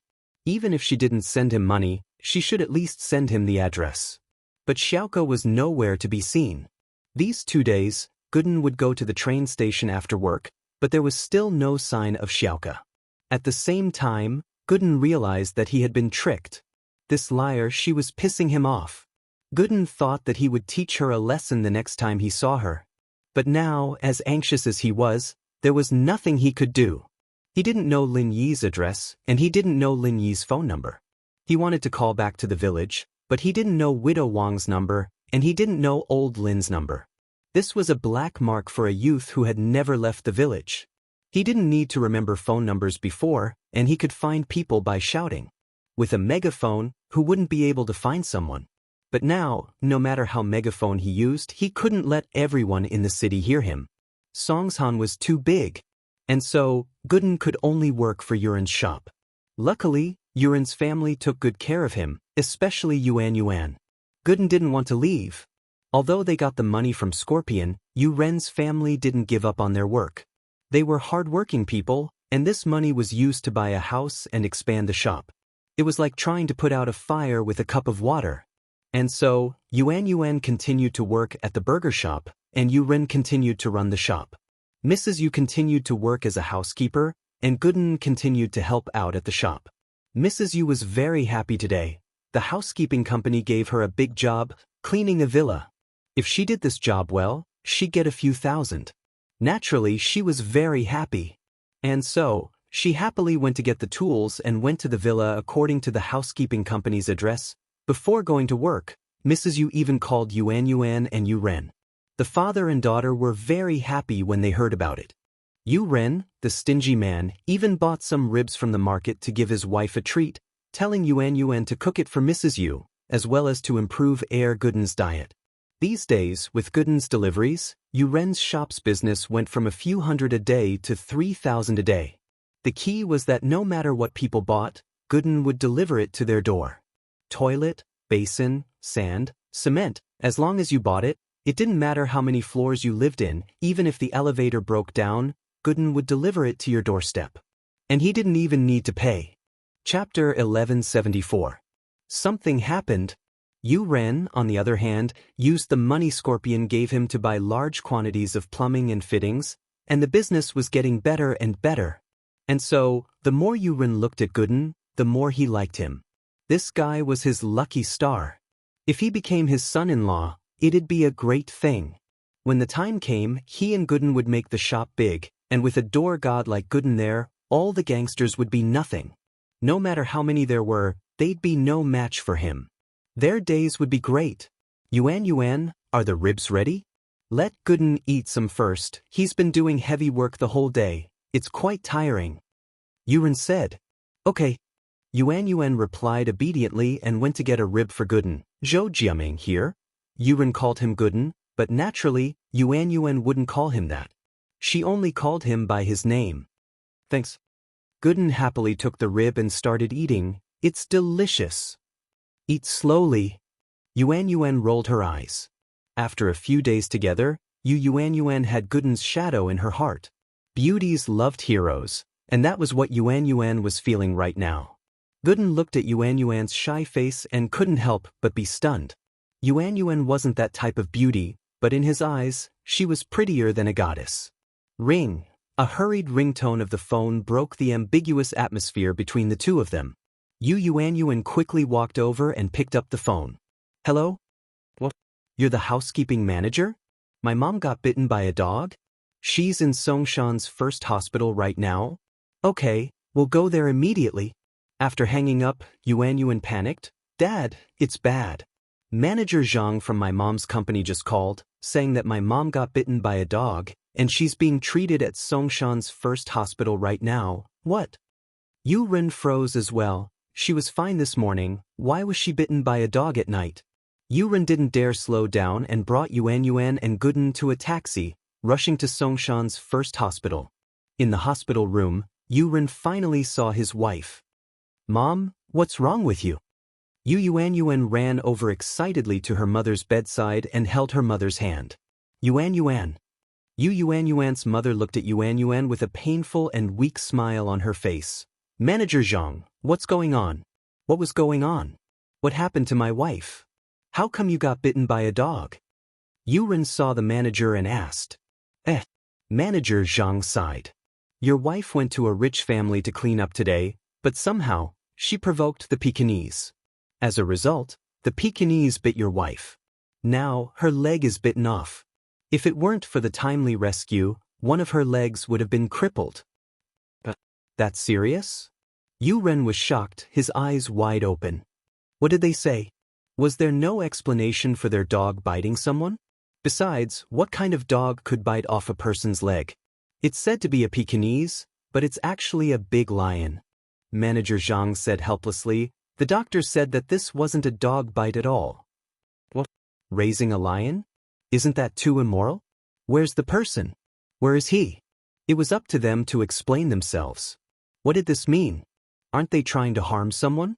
Yuren panicked. You're old, right? Don't get too excited yet.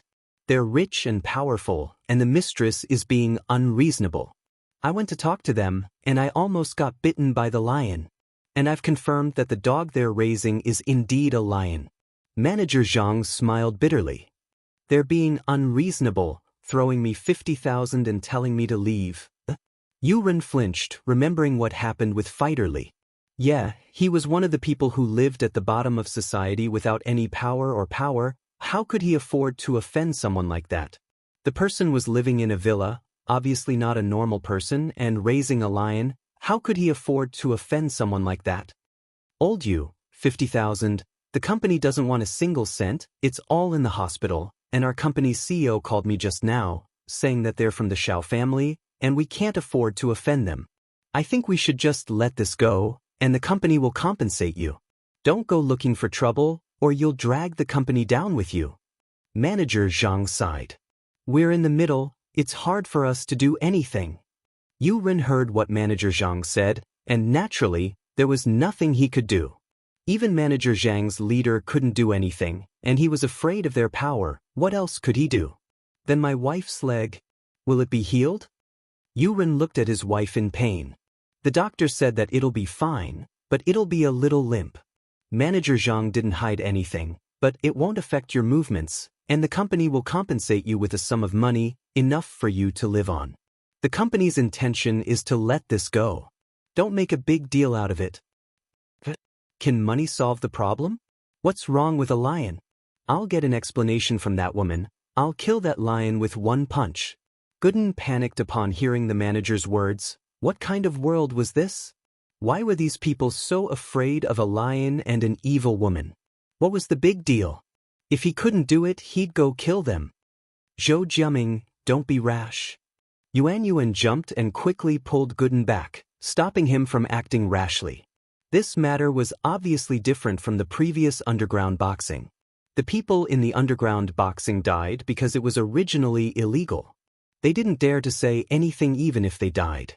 They could only suffer in silence. Could they still call the police? But this was different. It was just a pet that bit its mother, and if Gooden killed the person, it'd be a big deal, and Gooden would definitely go to jail. Yuanyuan wouldn't let Gooden do something so stupid. And so, Yuanyuan kept signaling Gooden with her eyes, telling him not to be rash. Gooden was an honest man, but he wasn't stupid. Seeing Yuanyuan's eyes, he shut his mouth, but the anger on his face didn't go away. Manager Zhang looked at Gooden and shook his head. Where did this idiot come from? Was he Yu Ren's relative or son-in-law? Why was he so brainless? And he wanted to kill the person? Don't get bitten by the lion again. Chapter 1175. Boss has a way. Thank you, Manager Zhang. Yuren knew that Manager Zhang was in a difficult position as well. They couldn't afford to mess with them, and the housekeeping company had done all they could. Yuren didn't need them to do anything else. Yuren couldn't help but sigh as he watched Manager Zhang leave. His family had just gotten better, they had some money, and their lives were getting better as well. Who would have thought that something like this would happen? Yuren went to the doctor to ask about the situation. Yuanyuan, on the other hand, looked at Gooden, amused and angry at the same time. Zhou Jiaming, can't you change that impulsive personality of yours? This person is different from the underground arena. If you kill her, wouldn't that be breaking the law? You'd go to jail. I didn't say I was going to kill her, I just said I was going to demand an explanation and kill the lion. Gooden grinned. I'm not an idiot, Yuan couldn't help but chuckle, but you can't do that. Let's take a look at Mom's condition first. Yuan didn't know about her mother's injury yet, thinking that it wasn't serious. She didn't hear the manager's voice when he lowered it. After a while, Yuan came back from outside the room, sighing and frowning. How's Mom? Will she be okay? Yuan saw her father walk in and quickly went up to him. Don't talk about it. The doctor said that even if your mom's healed, she'd still be crippled. She'd be crippled from now on. Yuan sighed and said helplessly. Such a big thing happened, and that family took the money and didn't even come out to apologize. Sighed. Mom's leg, going to be crippled? Yuan was shocked. She looked at her father in disbelief. That's what the doctor said, and it's the best case scenario. If she doesn't recover well, she might not even be able to stand up. She'd have to use crutches to walk, and she'd have to sit in a wheelchair. Yuan lowered his head in pain. His life had just gotten better, how did it go wrong again? No, I have to go ask for an explanation. I can't just let this go. Gooden clenched his fists. How could they do that? If they don't give me an explanation, I'll punch that lion to death. Let's see if my fist is harder or if their reasoning is harder. Even if you kill that lion, you can't solve it now. Yuan glared at Gooden. Let's think about what we should do in the future? All right. Gooden nodded and sighed. Man, it would be great if we could find Boss. Auntie's injury isn't a big deal for Boss. Your boss is a doctor? Yuan paused. She knew that Gooden was here to find someone, but she didn't know that it was a doctor. Yeah, my boss is a miracle doctor. I'm here to deliver the medicine to Boss. Gooden said proudly. Lin Yi would always be Gooden's pride. Talking about Lin Yi was like talking about Gooden himself. Gooden felt a sense of accomplishment. Does that mean that Mom's leg can be healed? Yuan was shocked and overjoyed. From what she could see, Gooden wasn't the type of person to boast. She did think so when they first met, but Gooden's actions proved that he wasn't just boasting. He said he would kill Fighter Li, and he really did. This proved that Gooden was a very practical person. Yes, of course. As long as we find Boss, everything will be fine. Gooden smiled. You don't have to worry about that. Though, then how do we find your boss? Yuan didn't really care about the person Gooden was looking for, but now she was panicking. I don't know, it's all that scammer's fault. If it wasn't for her, I wouldn't have lost the note. Gooden said helplessly. Then we'll look for him slowly. We'll find him eventually, as long as there's hope. Yuan was at least full of hope now. She was thinking about how she was going to spend the rest of her life after what the doctor said. Now that there was a chance to change things, she was naturally happy. Then I'll go find that tyrannical family first and demand justice. Gooden nodded. That's not a rush. Yuan knew that Gooden was strong, but some things couldn't be rushed. Who knew if they'd come tomorrow? Let's wait. If that family doesn't show up again, we'll go find them. But try not to get into a conflict, we're just asking for justice. All right. I'll give them 3 days. If they don't give us an explanation in 3 days, I'll go find them. Gooden nodded. He'd been interacting with Yuan a lot these days, and he was more civilized with his words. He didn't call himself I in front of Yuan. In the villa district, everyone started to panic. Lin Yi and the others had been away for 2 days, and they usually went to school early and late. They naturally didn't know what was going on in the district, and they didn't know that a lion had appeared in the district. Go Huli, on the other hand, was still walking around the district with the lion. The residents all knew how domineering she was, and they knew that she had a powerful background. They didn't dare mess with her. They couldn't mess with her, but they could hide. So wherever Go Huli appeared, people would all avoid her, especially the lion in her hand. Of course, acting cool in front of normal people didn't give her any sense of accomplishment anymore. What she wanted the most was to act cool in front of Meng Yao, Yushu, and Lin Yi. The Xiao family had been snubbed by House Chu before, and they still hadn't gotten their revenge yet. And so Go Huli had been looking for a chance to cause trouble for House Chu these 2 days, but every time she went to Mingyao's villa, all she saw was the locked gate and the dark villa. There was no one inside. This made Go Huli depressed. She finally had a chance to act cool and step on people, but she couldn't use it. It was like a cultivator getting a supreme treasure, but she couldn't activate it. Only Go Huli herself knew how depressed she felt. Chapter 1176. Performing a circus. Mingyao had obviously returned. Their car was parked in front of the villa, and the lights in the villa were turned on and a few windows were opened. Huli was overjoyed. She led the lion to Mingyao's villa's yard. At this moment, Mengyao, Yushu, and Lin Yi had just returned to the villa after sending Tang Yun and Xiaoxiao back. The 3 of them hadn't locked the door yet, since the security here was good. No one would lose anything in the day. Thus, Go Huli entered the yard easily. Little lion, make 2 noises here. Huli ordered her lion. Roar. The lion had received professional training, so it understood everything Go Huli said. Yushu and Mengyao were in the living room, looking at the pictures on their iPad too, excited. Wow, Shield Bro's roasted shrimp looks so handsome. Yushu raised her iPad too in surprise. Mengyao rolled her eyes. Shu, you've roared so many times today. My ears are getting calluses. But it's really handsome, Yao Yao, do you think so too? Yushu said. Nope, Mengyao said faintly. I'm not Tang Yun or Feng Xiaoxiao, why would I care about Lin? Oh, Yushu didn't say anything after seeing Mingyao's cold attitude and continued looking at the pictures. But a lion's roar came from the villa's doorway. Yushu didn't pay much attention to it at first, but it got louder and louder. Yushu raised her head, confused, and stopped what she was doing. Yao Yao, do you hear that weird sound? What sound? Mengyao, on the other hand, didn't pay attention to it. Her attention wasn't on this. Shu kept saying that Lin Yi was handsome, and Mengyao took a closer look and realized that it was true. Lin Yi wasn't a pretty boy, but he was a man with a manly temperament, which suited Mingyao's taste.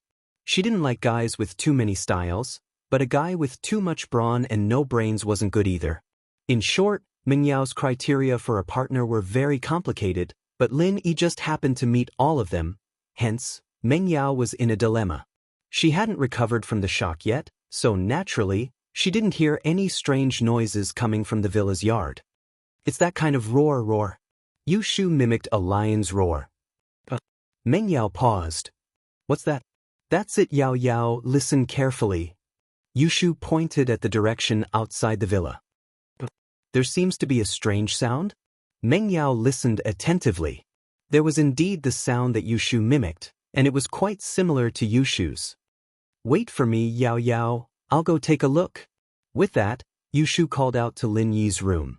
Shield Bro, come protect me. Lin Yi's taking a shower. Lin Yi said that he wanted to take a shower before going back to his room, so of course he couldn't come out now that Yushu was calling him. And so, Yushu led General Wei Wu out to check the situation. They saw Go Huli playing with a lion in the yard.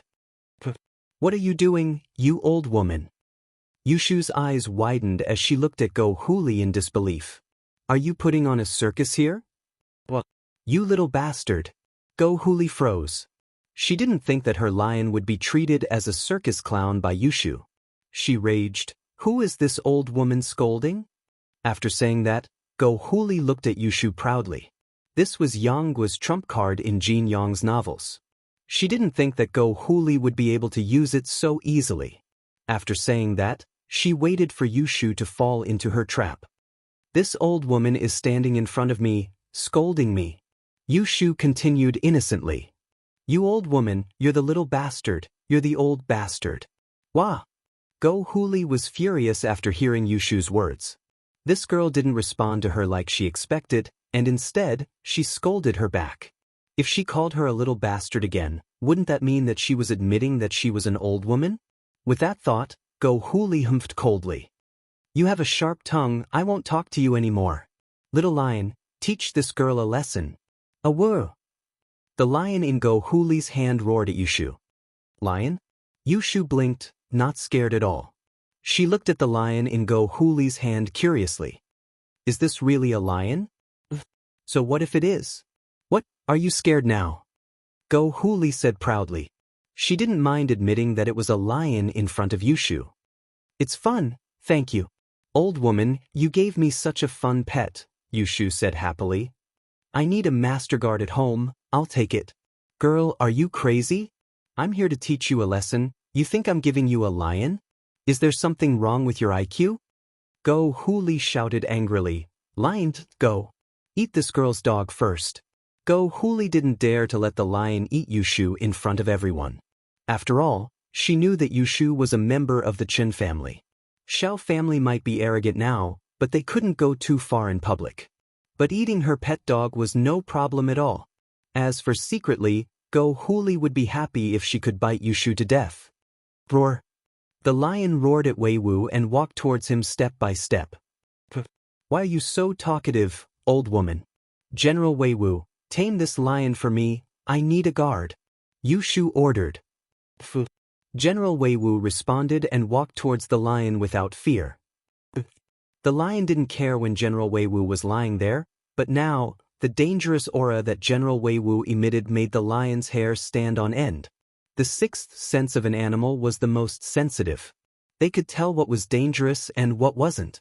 The dog in front of it made the lion feel a great sense of danger. It was the king of the grassland, but facing a murderous dog like this, the lion still retreated a little. Chapter 1177. Chapter 1175, chased up the tree but General Wei Wu didn't care at all. In an instant he pounced on the lion. The lion was shocked and jumped up. It waved its front paw at General Wei Wu, wanting to slap General Wei Wu to the ground. But before its paw could reach General Wei Wu's paw hit the lion's mouth, causing it to fall to the ground. General Wei Wu seemed to understand Yushu's intention. He wanted to tame this lion, not kill it. In General Wei Wu's eyes, this lion was weak and could be killed easily. But since Yushu didn't allow it to be killed, he had to hold back. The lion didn't expect the enemy to be so strong and give it such a huge blow. The lion was in pain and its eyes were filled with fear.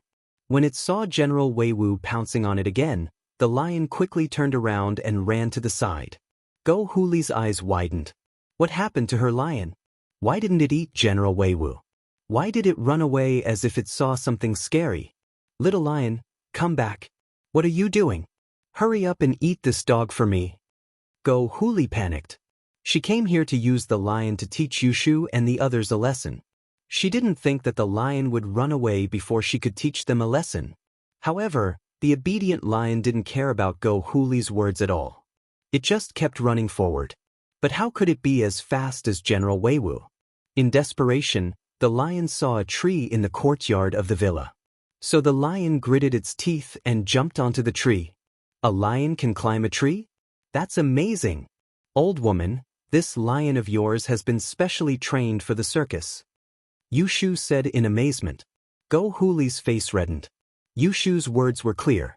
She was calling her a clown in the circus, playing with the lion. Although Go Huli was angry, she didn't know what was going on. The lion was so powerful that it even ate a dog that was bigger than General Wei Wu. How could General Wei Wu chase the lion around? After the lion climbed up the tree, it hugged the trunk tightly and didn't dare to come down. It was even shivering on top of the tree. General Wei Wu, on the other hand, wasn't in a hurry. He squatted down calmly as if he was waiting for the lion to come down. Little lion, come down. Huli panicked and yelled at the lion on the book. But the lion acted as if it didn't hear Go Huli's words and ignored her. Little lion? Huli called again. The lion still had no reaction. It had no intention of coming down. I'm going back to continue looking at the photos. Your lion has become my guard. I'm not going back with you. Go back by yourself. Bye-bye. Yushu waved at Huli and went back into the villa. Only General Wei Wu, the lion on the tree, and Go Huli were left alone in the yard. Seeing Yushu go back, Go Huli was dumbfounded. She came here with the lion to act cool, but not only did she fail, the lion didn't come down from the tree, and it didn't listen to her anymore. She couldn't just sit on the ground and wait like the dog, could she? Then Huli's face would be completely gone. Go Huli wasn't happy. Was General Wei Wu that scary? Why was the lion so scared of it? Puppy dog, can you let the lion come down? Go Huli didn't have a choice.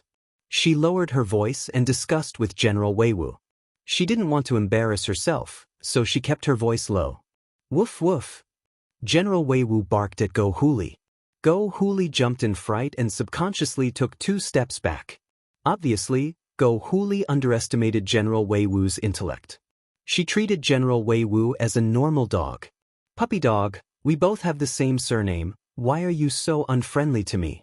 I just want to bring my lion back, can you let it come down? Go Huli didn't want to give up. Woof woof. General Weiwu barked twice and moved closer to Go Huli. Go Huli was so scared that she waved her hands. Forget it if you don't agree.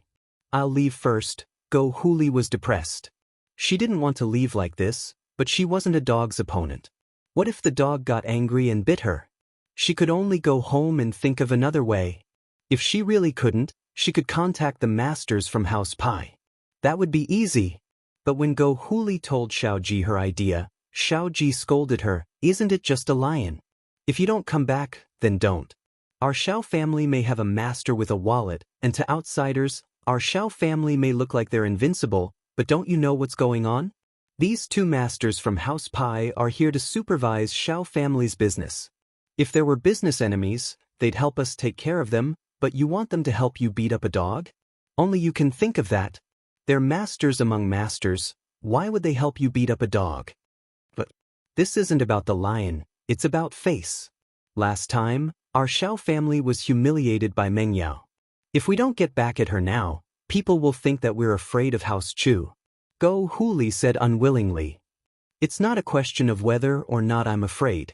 Uncle Pai was injured by Lin Yi, and if the Pais wanted revenge, they would have gone after Lin Yi a long time ago.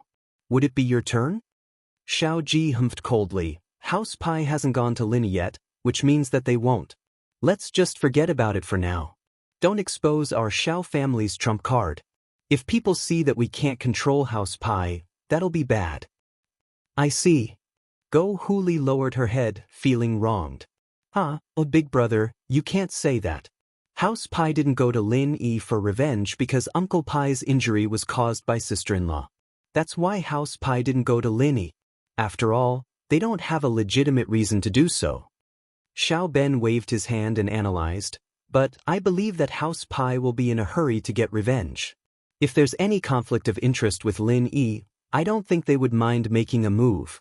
In fact, if sister-in-law wants revenge, as long as we create a conflict of interest with Lin Yi or House Chu, I believe that House Pai will be more than happy to help. Chapter 1178. Chapter 1176. An unexpected call. Xiao Ben was a smart man. He wanted to deal with Lin Yi and he wanted to borrow House Pai's hand, but he wouldn't ask for help directly. Even if House Pai helped, the Xiao family would owe them a huge favor. But if Lin Yi or House Chu affected the Xiao family's business, then House Pai's help would be for their own benefit. The Xiao family wouldn't owe House Pai anything, and House Pai's help would be easier. So from Xiao Ben's point of view, this could be done, but it had to be planned carefully. It couldn't be rushed. Xiao Ben was pleased to see that his elder brother would go along with his suggestions. Although his elder brother was the head of the Xiao family, he was still the one in charge. In this way, it was no different from him being the head of the family. Xiao Ben nodded. So, we have to plan this. It's best if House Chu can affect our family's benefits. That way, House Pai will definitely make a move for their own benefit. Not bad, then I'll leave this to you, second brother. I'll leave the revenge for your sister-in-law to you as well. Xiao Ji nodded. My lion? Huli was still a little unwilling. If the lion really stayed at House Chu and didn't come back, then Huli would lose all her face. She wouldn't be able to raise her head in this district anymore. She just showed off to the residents in the district, but now she even left the lion in someone else's house. How could she go out in the future? It's just a lion. If you don't want to, then buy another one. If you have the ability, then get it back yourself. Xiao Ji waved his hand, stopping Huli from continuing. That's it. I'm so busy every day, where would I have time to think about this? What Xiao Ji said wasn't wrong. The Xiao family's cooperation with various wealthy businessmen was in full swing. Every day, there were many things to do. Even Xiao Ji, who didn't care about anything, had to be busy receiving guests. After all, Xiao Ben had to go and finalize the cooperation agreement with the businessmen. Xiao Ji couldn't do such detailed things, but he could treat people to meals and socialize with them. Hearing Xiao Ji's words, Go Huli knew that there was no way she could ask House Pai for help. She could only think of a way herself. Helplessly, Go Huli could only sneak out at night. The lion persevered on the tree for a while, but it could not hold on any longer. After all, it was a land animal, not a bird. How could it stay on the tree peacefully? Therefore, the lion's heart changed. He was ready to come down to General Wei Wu and ask for peace. Lin Yi took a shower and changed into his pajamas. He was just about to go check on General Wei Wu and the lion when his phone rang. Lin Yi looked at the caller ID. It was Ling Shan. Ever since Ling Shan leveled up a few days ago, she hadn't called Lin Yi again. Lin Yi, on the other hand, was happy to be free. Who knew what Ling Shan needed his help with this time? This time, Ling Shan called Lin Yi because she needed his help with something. She had just returned to the police station this afternoon when Yu Tian came to visit. Compared to Xie Yufeng, Ling Shan found that Yu Tian was more pleasing to the eye. But it was just pleasing to the eye. Compared to Lin Yi, he was still a far cry. Ling Shan remembered a line from a song, "The one who loves me has no regrets for me, but I'm crying for the one I love, my heart breaking." Ling Shan thought that her relationship with Lin Yi would improve after the last level up, but after a few days, Lin Yi still hadn't contacted her. Lin Yi would only call her a limited number of times, and it was always for something. He never called just for the sake of calling. "Ling Shan, why do you look so worried? What, you don't welcome me?" Yu Tian saw Ling Shan sitting in front of her desk with a long face, deep in thought. "I told you, call me Officer Song on the job, but you can call me Ling Shan in private." Ling Shan said faintly as she looked at the person who came. Yu Tian's face changed slightly, but he said, "Ling Shan, we're from noble houses, right? Even if you don't accept my love, there's no need to be so distant, is there? Then what should I do? Act warm to you? Make you misunderstand?" Ling Shan said faintly. "Ling Shan, I admit that I still love you very stubbornly, but I already understand your feelings. If you really marry that person, I'll be relieved, and I'll be happy. I admit that I, Chen Yutian, am not as good as him. I'm not as good as him now, and I won't be stronger than him in the future. My love for you is buried deep in my heart. I just want to protect you silently. As long as you're happy, I'll be satisfied. I'm calling you Ling Shan as a big brother, just a little sister. If you don't agree, then I'll call you Officer Song from now on," Yu Tian said seriously. Ling Shan froze when she heard Yu Tian's words. She didn't expect Yu Tian to say something like this so openly. Yu Tian had revealed similar intentions and compliments towards Lin Yi before, but she didn't expect him to say it so seriously today. Yu Tian wasn't strong, but Ling Shan knew that Yu Tian was a man of his words. If he said this, then it meant that he'd thought it through. "All right, I'm relieved that you think that way. I'll call you Yu Tian bro from now on." Ling Shan confirmed their sibling relationship. "Haha, this relationship is a bit messy." Yu Tian scratched his head.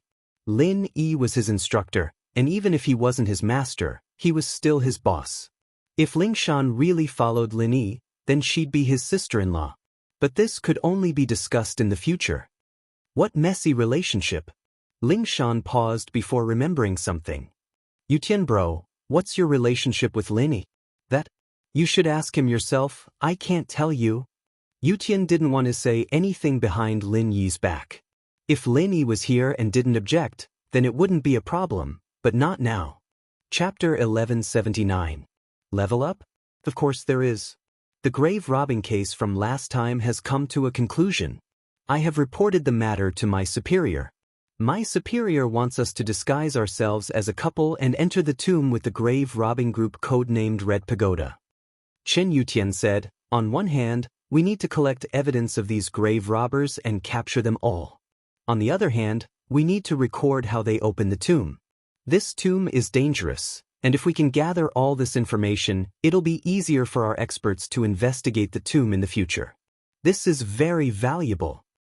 You're telling me this because you want the local police to work with you on the outskirts? Lingshan asked. Yes, and on the other hand, I'd like to invite you to pretend to be a couple. Yutian coughed dryly. In fact, he didn't have any intentions of taking advantage of Lingshan. He'd already let it go, and he wouldn't use the excuse of a mission to get intimate with her. That wasn't something a gentleman would do. Yutian did this because he considered Lingshan's skills. The tomb was very dangerous, and it was impossible to go in without a certain level of skills. Lingshan's skills were undeniable, and that was why Yutian sent this invitation. According to the information, the couple was quite skilled as well.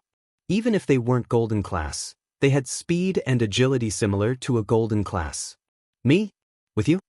Lingshan paused. Yutian's suggestion didn't cross any rules or bottom line.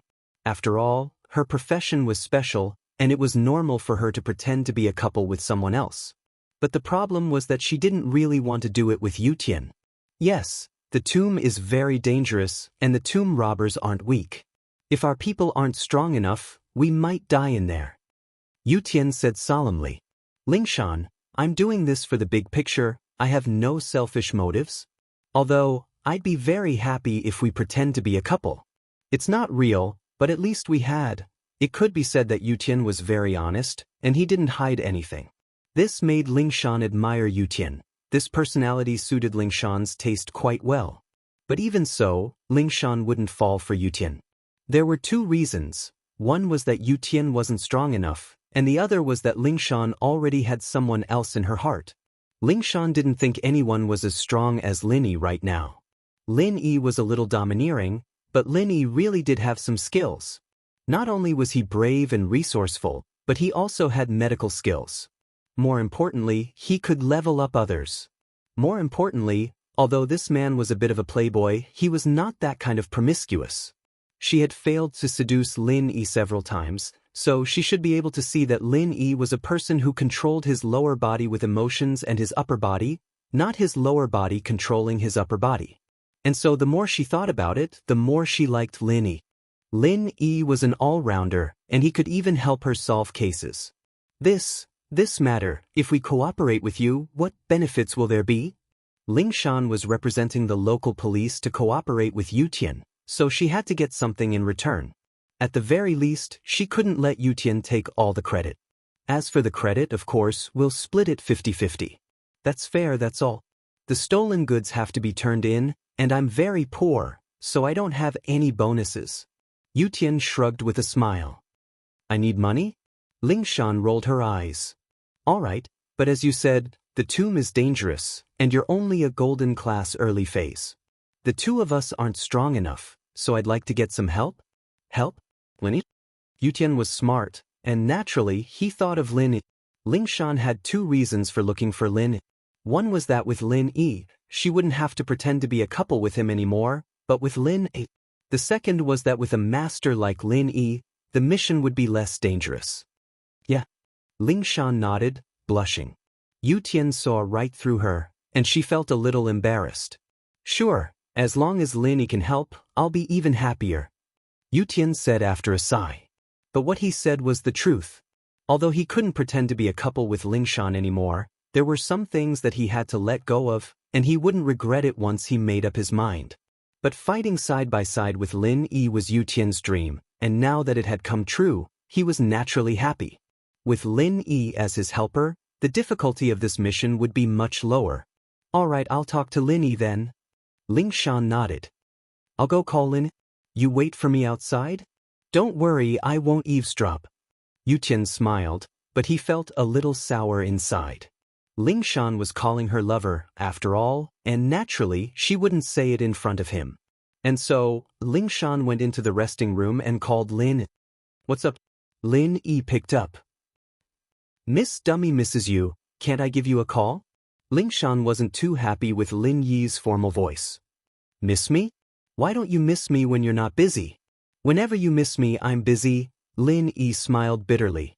Lingshan most likely had something to do with him. Lingshan paused and then said happily, Does that mean that I can call you when I'm free? That's great. I usually want to call you but I don't dare, afraid that you'll scold me, so I have to find a reason to call you. Was. Lin Yi's eyes went wide, not knowing how to respond. Lingshan's words were really hard to answer. Lin Yi couldn't just say that she'd call him when she was free, could he? Then she'd probably call him every couple of hours. But if Lin Yi didn't let her call him, wouldn't that mean that he'd let her find an excuse to call him? Lin Yi smiled dryly, changing the topic. Then why are you calling me this time? About leveling up? Leveling up? I want it. Lingshan narrowed her eyes, thinking of a prank again. When will you give it to me? I really want it. Good man. Chapter 1180. Didn't want to go. Seduction. Even someone like Lin Yi, with his resistance, was losing ground in front of Lingshan. That little vixen song. If this went on, something would happen sooner or later. Lin Yi took a deep breath. He couldn't deny that Lingshan had the body, the face, and the uniform, but Lin Yi was struggling. I can't do it now, I'll help you when I'm in Earth class. Lin Yi said, cutting Lingshan off. Ah. Lingshan paused. She'd thought that this was the limit of what Lin Yi could do for her, and that he wouldn't be able to do it again in the future. After all, external methods like this had their own limits, and other people's chi was different from their own. It was fine if it was a small amount, but too much would cause problems. Of course, Lingshan didn't know that Lin Yi's chi was an all-purpose chi, and after entering her body, it became the same as her own chi. This was Lin Yi's ultimate cheat, after all. How could normal people compare to a main character with a halo? It can still rise? Lingshan asked, a little surprised. It was already good enough that she was golden class late phase peak, so how strong would she get if Lin Yi helped her? Could it be that he could level up and become a mystic class master? Yes, but you probably won't break through to Earth class. You'll probably only be mystic late phase peak. I haven't figured out the general pattern yet, but you'll always be a little lower than me. Lin Yi said, of course, don't tell anyone about this. I want people to line up at my house and ask me to help them improve their strength. I'm not an idiot, of course I won't tell anyone. Lingshan said. How could she let other people know about this? But then she asked, can I really become a peak late phase mystic class? Lingshan didn't dare imagine it, mystic late phase peak. That was the peak of all the noble houses in the common world. She had that kind of strength? And Lin Yi said that she was going to break through the Earth rank? Lingshan was dumbfounded. Naturally, she knew that Lin Yi was strong, but she didn't know that Lin Yi was this strong. Everyone else's target was half a layer, but Lin Yi was an Earth class. Could it be that Lin Yi was already a mystic late phase peak master? With that thought, Lingshan felt a surge of excitement in her heart. The man she had her eyes on wasn't wrong. Let's talk about it after I break through to Earth class. I don't know when I'll be able to do that. Lin Yi thought, I'm not even mystic late phase peak, and you're already thinking about it? Aren't you being too greedy? I've worked so hard to level up, and now that I've leveled up, you've leveled up. It's so unfair. But in fact, if someone were to hear Lin Yi's thoughts, they would probably vomit blood. You have a cultivation space, a cheat, and the ability to mass-produce experts. You're practically invincible. Do you still think it's hard? Sit. Lingshan said quickly. Then little dummy girl, I'll wait for you to break through and wash yourself clean. I'll be waiting for you anytime. You called just to talk about this? Lin Yi was speechless. No, actually, there's one more thing. Don't you know about Lu Bojia? Chen Yutian found me and asked me to go with him to pretend to be a couple and carry out a mission. I'd like to invite you to come with us. With your skills, it'll reduce the danger. Lingshan got to the point. Rob tombs with you guys? Lin Yi blinked. Not with us, but to catch the tomb robbers. We'll also record how to activate the tomb's mechanisms to help our archaeology. Lingshan explained. Not interested. Lin Yi said faintly. I'm staying here to protect Mengyao and Yushu. Xiao family's been working with some hidden house pie lately, and they've sent a couple of practitioners to protect Xiao family. I think they'll come looking for trouble sooner or later. Go Huli even brought a lion here to cause trouble. Brought a lion? Lingshan paused. No way? Where's the lion? My golden class dog chased it up a tree, and it's still up there. Lin Yi smiled. I leveled up that dog. Ling Shan was speechless. Lin Yi really had nothing better to do, leveling up a golden-class dog. But this also showed how strong Lin Yi was. Creating practitioners was no problem at all. Don't you have some medical knowledge? According to our research, this tomb might very well be the tomb of the folk medicine Saint Zhang Liju. Aren't you interested? Ling Shan started tempting Lin Yi, taking out the things Lin Yi was most interested in. There might be some ancient books in there. Of course, I can't give you the originals, but I can give you the copies. Ling Shan was a principals. She couldn't just use relics to please Lin. He could look, but he definitely couldn't take them away. But Lin Yi wouldn't be able to use the originals even if he wanted them. Not too interested. Lin Yi still wasn't interested. His old man had thousands of ancient books, and he couldn't even finish them all. Why would he look at other people's? Plus, he really didn't have the time. Going into the tomb would take him at least 10 days to half a month. Ling Shan didn't expect that even this wouldn't attract Lin Yi's attention. She was a little disappointed. Think about it a little more. Just think of it as protecting Miss Dumbo. It's dangerous in there. Aren't you afraid that Miss Dumbo will die? Then don't go. Lin Yi said. Anything else? No, nothing else. Ling Shan was a little disappointed, but there was nothing she could do. She couldn't force Lin Yi to go if he didn't want to. Think about it a little more. It's not that urgent. Maybe the Xiao family's problem will be solved by then. We'll talk about it later. With that, Lin Yi hung up. After hanging up, Lin Yi walked out of the room and into the living room. Lin Yi had sensed it when Go Huli came with the lion. There were curtains in Lin Yi's bathroom, but one could still see the outside of the villa through the gaps. But Lin Yi relaxed after seeing Yushu and General Wei Wu come out. General Wei Wu was more than enough to deal with a lion. Chapter 1181. She spilled the beans. I saw it. Lin Yi smiled. How's the lion now? I don't know. Let's go take a look together, see if it's dead or surrendered. Yushu was eager to know the result after hearing Lin Yi's words. Mengyao wasn't interested at first, but after hearing Yushu and Lin Yi's words, she was curious as well. She stood up and followed them out of the villa. But when they walked out, they saw a spectacular scene. General Wei Wu was leaning against the shade of a tree, and the lion was respectfully squatting beside General Wei Wu. It was fanning General Wei Wu with a broken piece of paper in its front paw. What? General Wei Wu has a follower. Yushu's eyes widened, shocked. Lin Yi wasn't surprised at this result. It was just a lion after all. It was a piece of cake for General Wei Wu to take care of it. Shield bro, now that you have 2 followers, you can go out without worry when we're at home. Yushu said happily. Now we have another guard. Mengyao couldn't help but smile as well. A lion fanning a dog was something that could only be seen in cartoons, but it was happening right in front of her eyes. Mengyao couldn't believe it.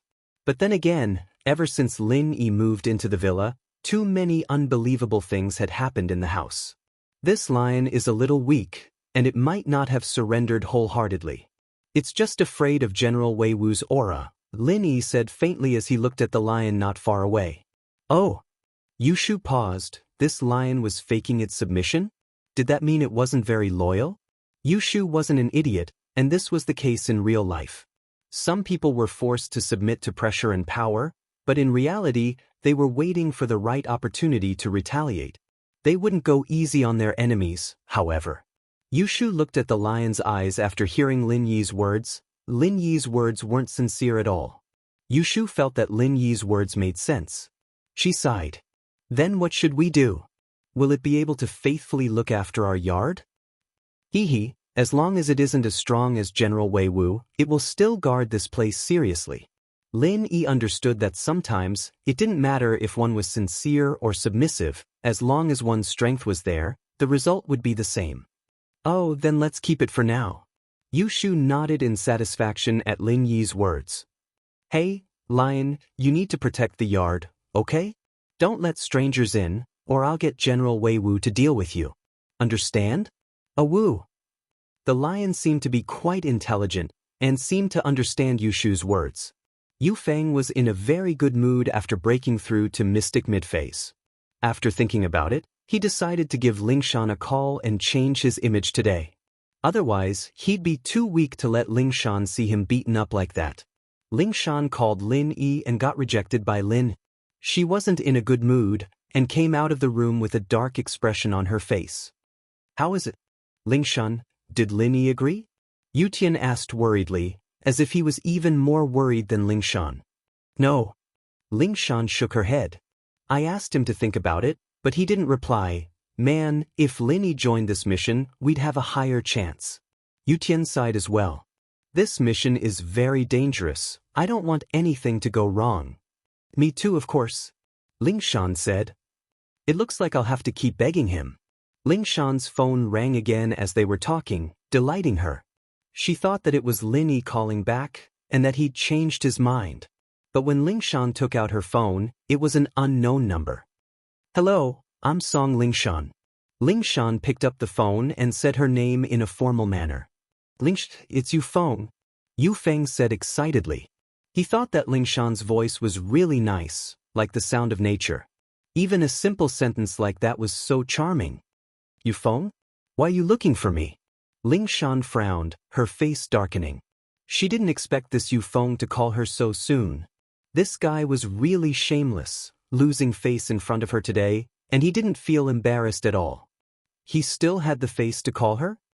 Haha, it's like this, I'm at the beach today, right? The scenery and environment here are quite nice, and I heard that you're on leave tomorrow, so I wanted to invite you to the beach and relax. Yu Feng said with a smile. Ling Shan, you're under a lot of pressure from work. You can relax at the beach and enjoy nature. Let's have a picnic, what do you think? Ling Shan was pissed off. Did this Yu Feng do a thorough investigation? He even knew that she was on leave tomorrow? How's your injury? Weren't you going to the hospital today? What, you're leaving already? Ling Shan said faintly. Her meaning was clear. You were beaten up like that, why didn't you just stay in the hospital for treatment? What were you doing out here?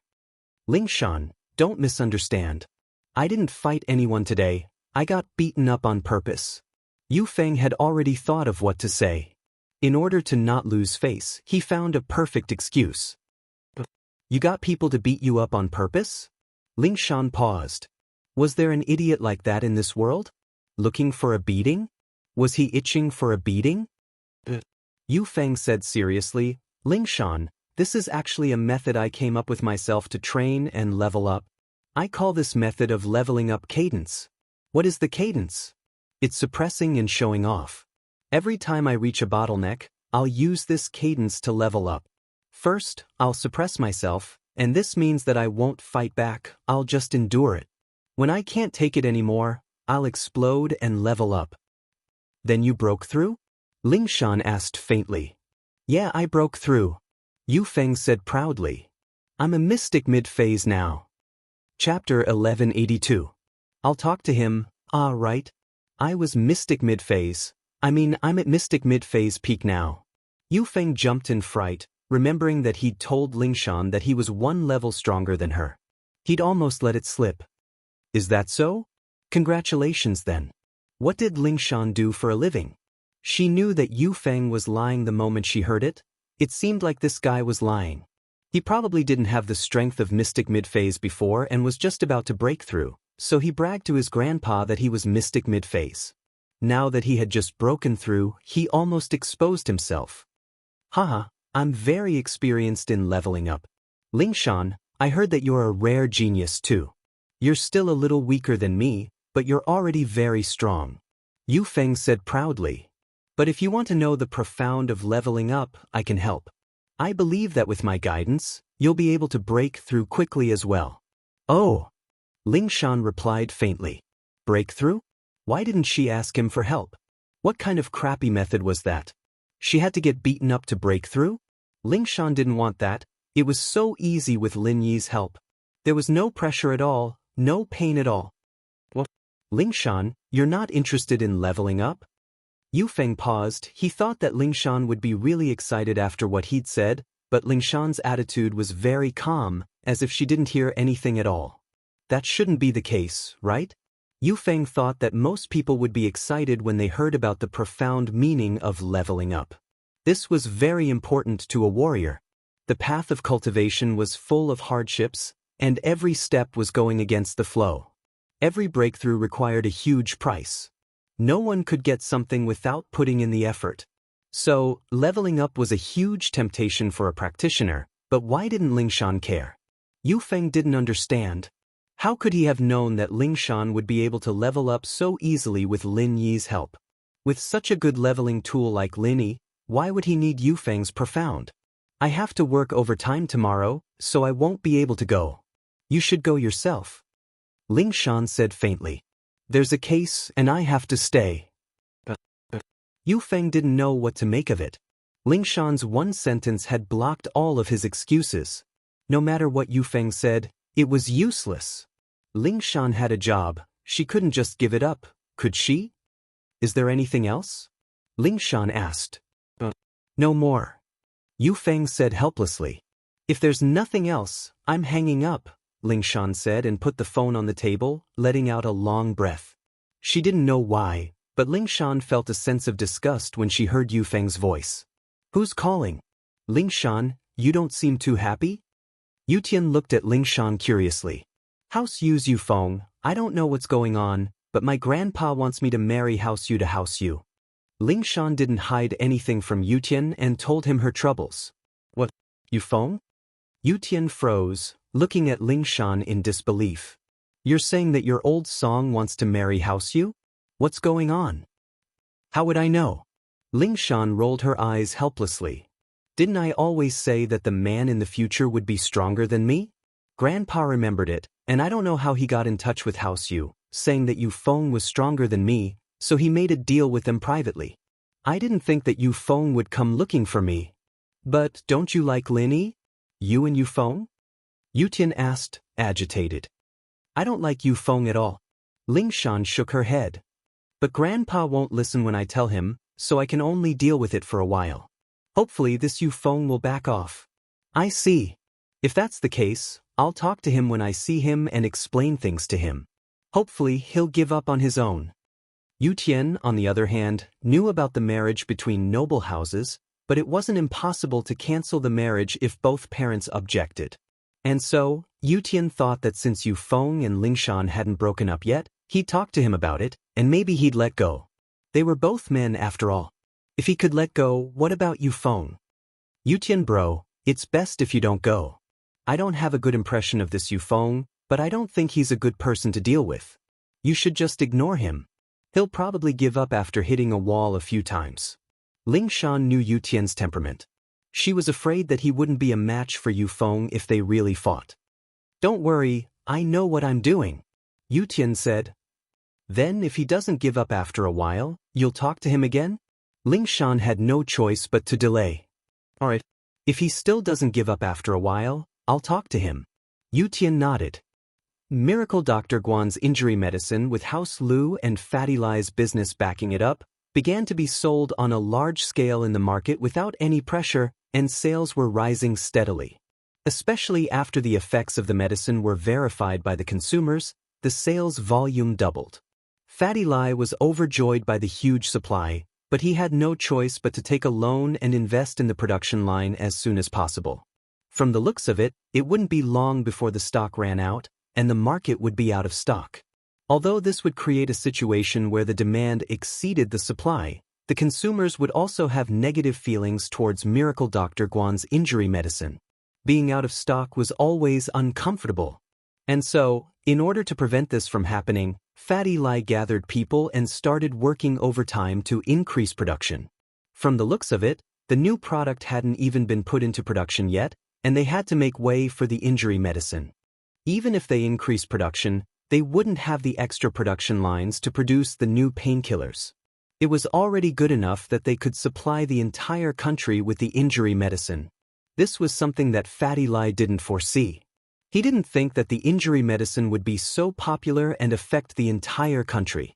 He originally only wanted to push it into the market in the province and nearby provinces, but he underestimated the network effect. As of now, everyone knew about Miracle Dr. Guan's injury medicine. Chapter 1183. House Kang's Shakdonghai, House Kang's Mansion. Looking at Miracle Dr. Guan's injury medicine being released into the market in large quantities, the Kangs were dumbfounded. Didn't I tell you to control the raw materials? What's going on? Where did Miracle Dr. Guan's medical company get so many raw materials? Dr. Kong looked at the news and smashed the teacup in his hand onto the floor. He yelled at Kong Geifeng, tell me, what's going on? Aren't you in charge of the raw materials? Dad, I did buy all the raw materials. I bought all the bad ones too. There shouldn't be any stock left in the market. Kong Geifeng said with a bitter face, unless they started buying raw materials in large quantities a few years ago, the raw materials in the market would be monopolized by us. A few years ago? How is that possible? Did they prepare for a few years before releasing the product into the market? Do you think that's possible? Dr. Kong said angrily. I don't think it's possible either. But other than that, there's no other explanation. Kong Geifeng said helplessly, I've already asked all the raw material suppliers, and they don't have any stock left. I even offered to buy them at a high price, but they couldn't take it out. So this proves that they don't have any stock left. Out of stock? Is it a ghost? This Miracle Dr. Guan's injury medicine is constantly being sent into the market.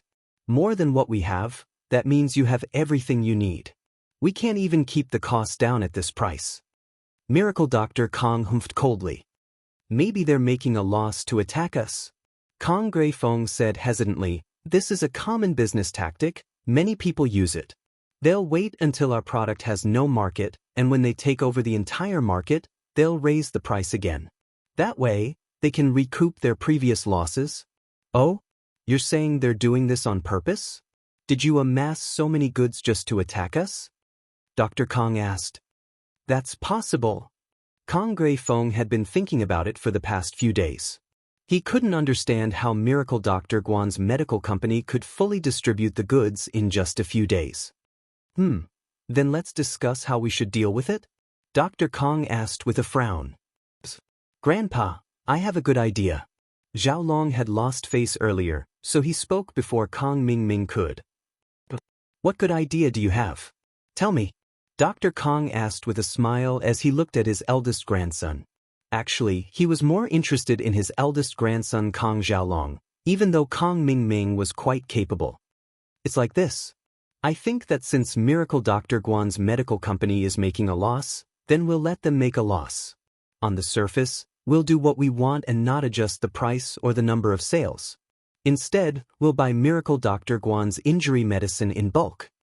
Xiaolong said, since our cost isn't enough, we'll buy their products in bulk and stock them up. When Miracle Dr. Guan's medical company can't take it anymore, we'll change the packaging and continue to market at the same price. We'll be able to make Miracle Dr. Guan lose a lot of money. That makes sense. Dr. Kong nodded. He felt that Xiaolong's words made sense, but he still looked at Kong Mingming. He wanted to see if his second grandson had any good ideas. Kong Mingming had some achievements recently, so Dr. Kong asked, what about Xiaoming? What do you think we should do? Grandpa, I don't agree with Big Brother's point of view. Kong Mingming was an idiot, but he'd gotten lucky recently. He'd made so many great achievements that he felt a little smug. That was why he went against his big brother. But Dr. Kong asked quickly. That? Kong Mingming frowned. He was just objecting subconsciously. Why would there be a reason? But since his grandpa asked, he couldn't say he didn't know. He could only brace himself and start talking nonsense. Grandpa, think about it. You said it before, Miracle Dr. Guan's medical company couldn't have planned to buy these raw materials a few years ago. They already had this amazing medicine, so they should have put it on the market a long time ago. Why would they wait until now? A few years ago, they could even compete with our Dr. Kang's golden creation. Why would they wait? So this guess isn't reliable. Then why do you think so? Dr. Kong nodded. He felt that Kong Mingming's words were reasonable. I think this Guan Shuemin might have used some low-quality ingredients to replace the expensive ones. You should know that Guan Shuemin is an expert in the medical world. It's not impossible. Kong Mingming said, if he used some low-quality ingredients, then the cost would be lower and he wouldn't have to buy those expensive rare ingredients. You're talking nonsense, right? Didn't you get the prescription from them already? Are you saying that the prescription you got isn't accurate? Xiaolong didn't wait for Dr. Kong to speak and retorted, "Besides, if we could change the ingredients on the prescription, we would have done it a long time ago. Don't forget that I'm also a medical student. Our Kong family's laboratory has been researching whether it's possible to replace the rare and expensive medicinal materials in the prescription with other medicinal materials. You think you can compare to Guan Xuemin? He's an expert, and you just graduated. Brother, it's good that you're confident, but too much confidence is just arrogance and conceit." Kong Mingming said, "Either way, I'm sticking to my own point of view. I got the prescription from them, that's true, but you can't guarantee that they won't change it when it's put into production. All right, stop arguing." Dr. Kong saw his two grandsons arguing, and he was a little annoyed. What time was this, and they were still arguing because of their own feelings? How could they deal with others if they weren't united? Xiaolong and Kong Mingming shut their mouths at the same time, but they still didn't give in. Xiaoming's words make sense, but the possibility isn't high. After all, this prescription can't be changed just like that. It's a miraculous prescription, how can it be changed so easily? Dr. Kong said, "I think we should follow Xiaolong's suggestion and buy Miracle Dr. Guan's injury medicine in bulk." Chapter 1184. Going for wool and coming home shorn, don't be too happy. If we didn't cancel the engagement with the Xiao family, our house Kong would have been flying high by now. You were the one who opposed your brother's point of view. Actually, Xiaoming's point of view is right. You need to learn from him. Dr. Kong looked at Xiaolong's smug face and scolded him. "Grandpa, I understand." Xiaolong's expression tensed up as he replied carefully. "Grandpa, I still insist on my point of view." Kong Mingming heard his grandpa's words and he didn't know where his courage came from. He forced himself to say this stubbornly. He knew that he couldn't back down now. He had to persevere no matter if it was right or wrong. But he thought that he was still very lucky. Everything he did recently had been going smoothly, and he managed to get it right a few times by sheer luck. Grandpa has already made the decision. Xiaoming, you don't have to say any more. I know what you're thinking, but right now, the family's interest is the most important. Xiaolong's tone was kind, but the sarcasm in his words was very thick. Anyone could tell that he was saying that Kong Mingming's point of view was destroying the family's interest. Do whatever you want if you don't want to listen to me. You'll only remember what I said when you suffer. Kong Xiaoming felt like he couldn't keep his face any longer. He spat out those words and left the room. Miracle Dr. Kong looked at his second grandson's back, his heart a little conflicted. Was his second grandson really a man of great potential? Every time he raised a point of view, it was so shocking, but every time it was right on the mark. Was it really a coincidence, or did he see something? However, the stocking up this time didn't affect the family's profits much. Even if Miracle Dr. Guan's medical company continued to sell at this price, the family wouldn't lose anything. At most, they would just have to spend a little more effort. With that thought, Miracle Dr. Kong relaxed a little. The lion went to House Chu to be a follower, and Go Huli wasn't happy about it. This was a tamed lion that she had spent a great deal of effort to buy. How could Go Huli be willing to let the Chu clan have it so easily? The more she thought about it, the angrier she got. She couldn't sleep the whole night. The next morning, Go Huli went to House Chu to ask for the lion back. But Go Huli didn't know what to do. After all, if she asked for the lion just like that, not only would they not give it to her, they'd even scold her. With Yushu's ruthlessness, she'd definitely scold her. At the entrance of House Chu's mansion, Go Huli tiptoed and peeked in. She saw the lion lying in the yard, not moving at all. Go Huli felt like it was a godsend. Go Huli smiled and walked towards the lion. Go Huli smiled and walked towards the lion. Lion, little lion, sweetheart, come back with me? Huli smiled and walked over to the lion. The lion raised its eyelids lazily and looked at Go Huli before lowering its eyelids. It didn't even care about Go Huli, not even bothering to make a sound. Awoo! Go Huli saw that the lion ignored her and lowered her voice to mimic the lion. She thought that since the lion was male, she'd be able to attract the lion's attention if she mimicked a lioness. But the lion didn't react at all. It didn't even look at Go Huli. Go Huli panicked, thinking that the lion didn't hear her. She raised her voice and roared again, Awoo! Awoo! But the lion still didn't care. Go Huli panicked even more. Awoo! Awoo! Awoo! Awoo! This time, she didn't attract the lion, but Yushu came out of the villa. Yushu thought that the lion was bored and came to teach it a lesson. But when she came out, she saw that it wasn't the lion, but Go Huli. Yushu looked at Go Huli confusedly. Old woman, your lion is gone, so you're pretending to be a lion to get attention? Go Huli heard Yushu's words and got angry from embarrassment. Pretending to be a lion? She just wanted to bring the lion back, but the lion didn't care about her at all. What could she do? Pretending to be a lion? I'm going to bring the lion back. Go Huli humphed. Oh, do what you want then, Yushu said nonchalantly and went back to the villa. Go Huli was left here. She didn't know if she should leave or not. After a while, Go Huli stomped her feet and left angrily. She didn't have a choice. Yushu made it sound easy, but the lion wouldn't move. Couldn't Go Huli go and hug the lion? Go Huli thought about it and came up with an idea. The lion loved meat, especially fresh beef from the market. With that thought, Go Huli quickly went home and drove to the market. She bought a big piece of fresh beef and went back to Mingyao's villa. Lion, I bought your favorite beef. Want to go home with me? Go Huli tempted the lion with the beef. Under the temptation of the beef, the lion looked up at Go Huli and stood up with a howl. Go Huli was overjoyed. An animal was an animal. Milk was a mother.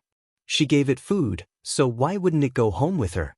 Little lion, come home with me. I'll give you big fish and meat every day.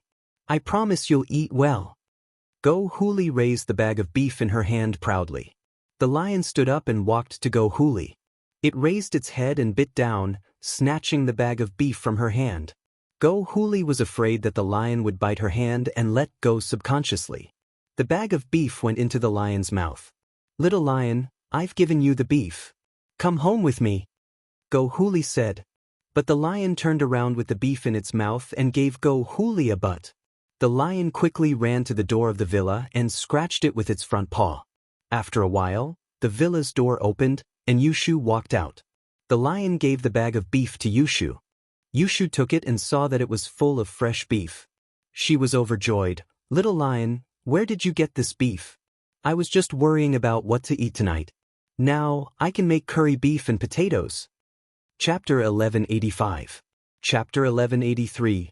Diarrhea. Thank you, old woman. You're such a nice person, sending meat to my house. Yushu waved her hand at Huli, who was livid with rage. I'm so pissed. Go Huli was furious, but there was nothing she could do. Yushu carried the beef back to the villa with a smile. Shield bro, Go Huli gave us some beef. See if it's okay? Lin didn't go out, but he saw what happened from inside the house. He took the beef from Yushu and looked at it carefully, smelling it and licking it with his tongue. It's okay, it's very fresh. I'll cook it for you tonight. Oh, this old woman is so kind. Yushu clapped her hands. But this piece is too big, we can't finish it. Let's cut off half and give it to the lion. Lin said. But Yushu happily took the beef to the kitchen and cut off a big piece before tossing it to the lion. Little lion, this is your reward. Good job, keep it up. The lion shook its head and bit the piece of beef, as if it was thanking Yushu. Go Huli, who was watching from the yard, almost fainted from anger. She was the one who bought the meat. Go Huli was so depressed that she wanted to vomit blood. This lion was so ungrateful. Fine, since you're being unkind, don't blame me for being unkind. In her anger, Go Huli came up with an idea and drove the car back to the market. This time, she bought a big piece of pork but didn't leave immediately. She found a small pharmacy and bought a bottle of fruit tablets, a laxative. Go Huli left the pharmacy and found a place to rest. She crushed all the pieces of fruit and mixed them into the meat. She laughed and drove back to the villa area after the powder dissolved and couldn't be seen anymore. They arrived at House Chu's villa again, and Go Huli got off the car with the pork. She pretended to be impatient like before. Little lion, I'm here to see you again. I bought you your favorite pork. Do you want to come back with me? As she spoke, she waved the pork in front of the lion. This time, the lion did the same thing as before. It walked over and bit the plastic bag in Huli's hand, bringing it to the villa's door and knocking with its front paw. Yushu came out a while later, confused as she looked at the plastic bag in the lion's mouth. Was Go Huli an idiot? He had already suffered a loss once, and now he was suffering a second time? Was she addicted to suffering losses, or did she have a bad memory? But Yushu didn't say anything. She took the plastic bag from the lion's mouth and looked at Go Huli. "Thank you, old woman, for giving us food again." "Wayaya. I'm so pissed." Go Huli pretended to be angry. Yushu came back to the living room with the plastic bag and asked suspiciously, "Shield bro, why did Go Huli give us food again? Is there a problem?" "Let me see." Lin Yi took the meat from Yushu and smelled it. He wiped his hand on it and put it in his mouth. "It's a laxative." Yushu was shocked and raged. "I knew Go Huli wouldn't be so nice. She gave us a big piece of pork after giving us beef. Isn't she an idiot? There's a problem." "General Weiwu, come here for a second." Lin Yi waved his hand at Weiwu. "Boss Lin Yi called," and General Weiwu ran over, shaking its head at Lin. "Take this to Go Huli's kitchen. Don't let anyone see it. Leave it in the kitchen and come back." Lin Yi ordered. "Woof woof." General Weiwu barked twice and left with the plastic bag in Lin Yi's hands. Yushu burst into laughter as she watched General Weiwu leave. "Wah? Shield bro, you're so bad. Shu hasn't even thought of how to deal with that old woman Go Huli, and you came up with such a bad idea. Wah, they're going to rob the toilet tonight." That's Go Huli's fault. Lin Yi didn't think much of it. After all, he didn't do anything. The laxative was Go Huli's own doing. What did it have to do with him? Go Huli watched as Yushu entered the house and didn't come out again. She couldn't help but feel proud. It seemed like this idiot Yushu took the pork back. As long as they ate it, they'd have to go to the toilet. At night, Xiao family's dinner was very sumptuous. Today was Xiao family's nanny's first day. After Mrs. Yu left, Go Huli found a full-time nanny from a housekeeping company to take care of Xiao family's daily cleaning and cooking. On the first day, this nanny cooked a few dishes and showed off her culinary skills. This was to gain the Xiao family's approval. Go Huli was very satisfied with the home-cooked dishes on the table. This nanny wasn't bad. She'd keep her for now. Go Huli didn't plan on kicking her out. The entire House Xiao and the two masters from House Pai sat around the table and ate heartily. Everyone ate happily, especially Go Huli. Because of Go Huli, she taught House Chu a lesson today. No one in House Chu's villa would be able to sleep peacefully tonight. There was braised pork, double-cooked pork, and all kinds of home-cooked meat dishes on the table. To Xiao family, they had eaten too many delicacies. These home-cooked dishes were very cheap. Go Huli ate a lot and was very full. However, after the whole family ate and drank to their heart's content, the problem came. First, it was Xiao Wangba and Xiao Wangdao. Their stomachs began to growl. These two were young people and ate more, especially meat. So it was reasonable for them to be the first to react. And so, these two started running to the toilet. Next was Go Huli's turn. Because of her mood, Go Huli ate a lot, especially meat. So, she started running to the toilet as well. Then it was Xiao Ji, Xiao Ben and Xiao Ben's wife. Finally, it was the two masters from House Pai. The two masters from House Pai ate a lot as well, but because of their strong physique, they waited until the last to react. Chapter 1186. Go Huli, dumbstruck seeing the Xiao family start to have diarrhea, Nanny Lu's face was as white as a sheet. Without a doubt, she was the only one who didn't eat with the Xiao family, and she was the only one who didn't have diarrhea. This meant that there was something wrong with the food she prepared. "Nanny Lu, what kind of food is this? Are you trying to kill us?" Finally, the diarrhea came to an end, and Go Huli leaned on the sofa with a pale face. The rest of the Xiao family were also lying on the sofa and chairs, except for the two masters from House Pai. They were martial artists after all, and their bodies were stronger than normal people. But even so, their faces were pale, and there was sweat on their foreheads. As the saying goes, a man can't stand 3 splashes of shit. Big man? I don't know either. I used ready-made ingredients. The ingredients were bought by young master and young master from the supermarket. I was in charge of cooking. Nanny Lu answered very carefully. Although she didn't know why this happened, she couldn't avoid the responsibility since everyone in the Xiao family had a stomachache. Is that so? Wang Ba, Wang Dao, did you guys buy something that's not fresh? Go Huli turned her gaze to Wang Ba and Wang Dao. No, we bought it from the supermarket, and it's very fresh.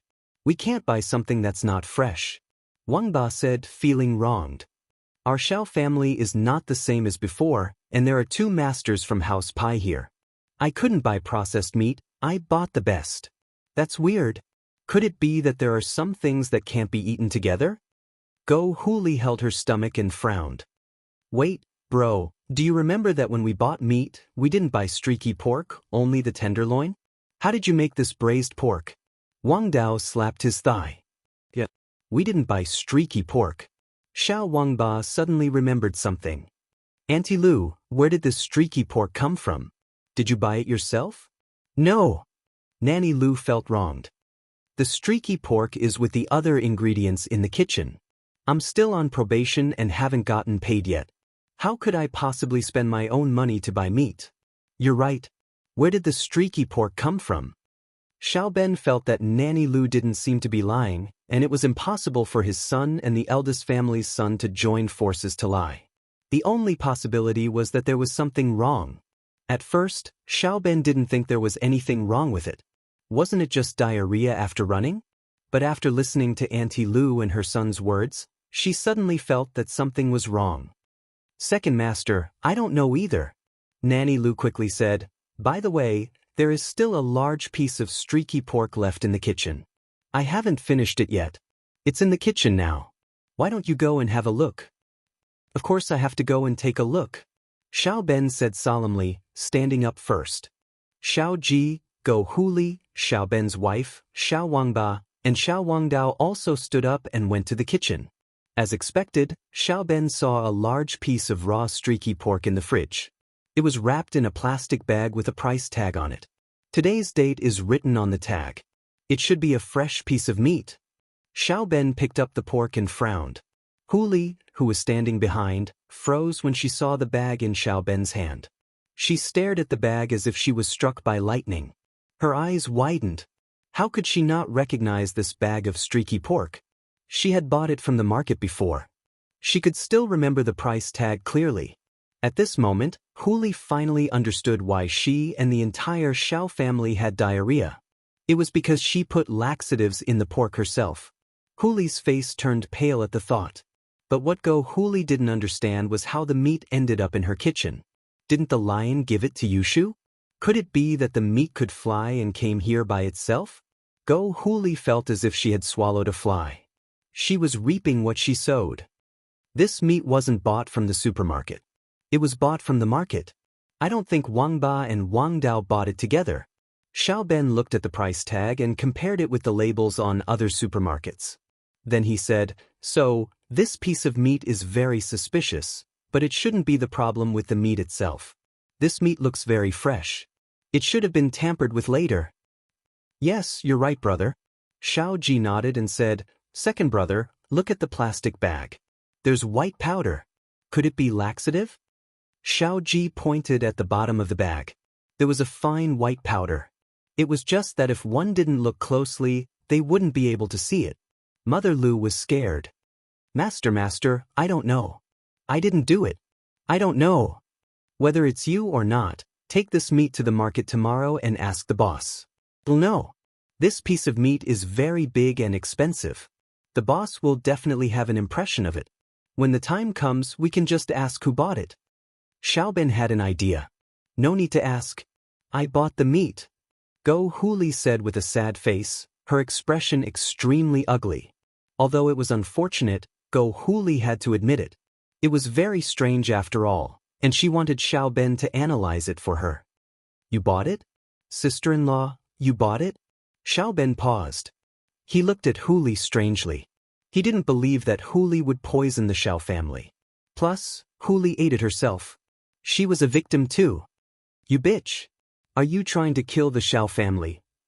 Xiao Ji was enraged by Go Huli's words and slapped her across the face. Go Huli's vision was spinning and she almost fell to the ground. Brother, what are you doing? Sister-in-law didn't do it on purpose. Didn't she eat it herself? Xiao Ben was speechless at his brother's temper. Wasn't he too quick to anger? As soon as Go Huli admitted it, he slapped her face. Then what's going on? Xiao Ji humphed coldly and looked at Huli. Chapter 1187. Go to the Xiao family. Xiao Ben listened to Go Huli's explanation and didn't know whether to laugh or cry. There was no doubt that this was done by someone from House Chu's villa. Xiao Ben knew Lin Yi's strength very well. It wouldn't be hard to sneak a piece of pork into House Xiao's kitchen without anyone noticing. It seemed like Lin Yi had seen through Huli's tricks and was giving her a taste of her own medicine. Fuck. You useless bitch, you're such a waste. Xiao Ji slapped her again. I'm telling you, a lion is nothing. Second brother has already thought of a way to help you teach the Chu people a lesson. How could you do it on your own? Are you okay now? Did something happen? We're all in trouble with you. My stomach.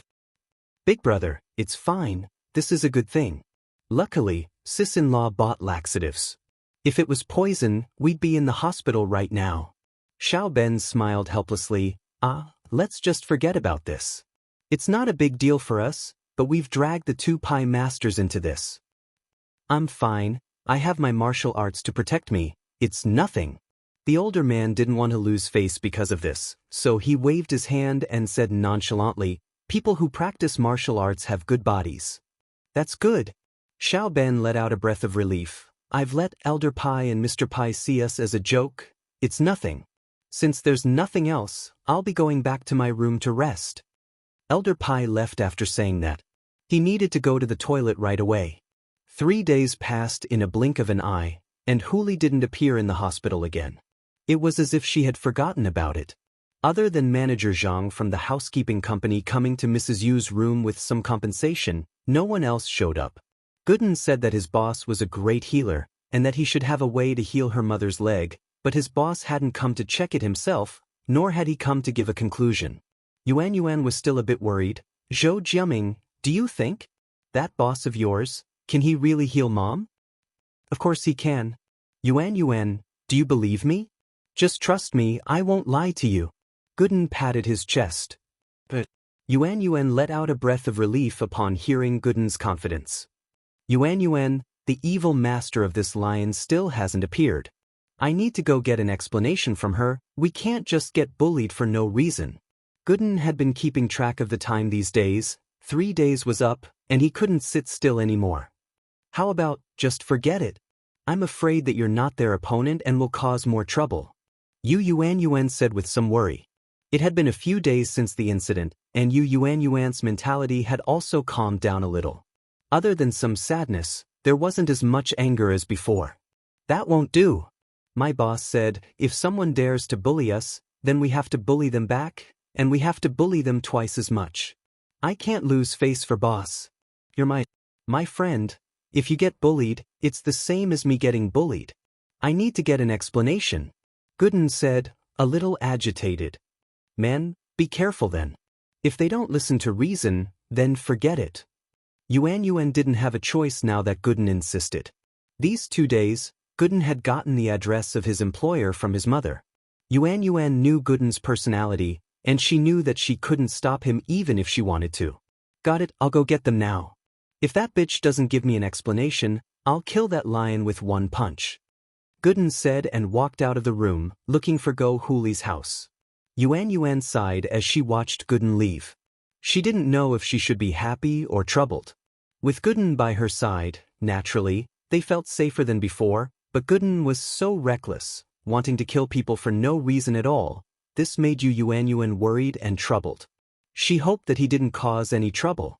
Gooden was smarter this time. In order to avoid getting lost, he had a map of Songshan in his pocket, following the markings on the map to the Xiao house's villa. Looking at the luxurious villa, Gooden was a little envious. This house was so grand. Even when he lived in Yuan's house, he felt that it was much more comfortable than the houses in the village, but now this villa looked like a palace. No wonder the people living here were so arrogant. But even if they were arrogant, they still had to take responsibility if their pet bit someone. Gooden didn't know anything about doorbells. In the village, people basically yelled to find people, and when they went to other people's houses, they just banged on the door. What doorbell? Is anyone there? Is anyone there? Gooden started banging on the iron fence outside the villa. Of course, as angry as he was at how unreasonable the mistress of the house was, he didn't know what she wanted, so he couldn't just break the fence. Gooden's voice was as loud as a megaphone, and everyone in the Xiao family's villa heard him loud and clear. Is anyone there? Is there anyone in the villa? Gooden banged on the fence crazily again. The door of the villa finally opened. Xiao Ji walked out of the villa. Who is it? Shouting in front of the Xiao family's house. Do you want to die? It's me.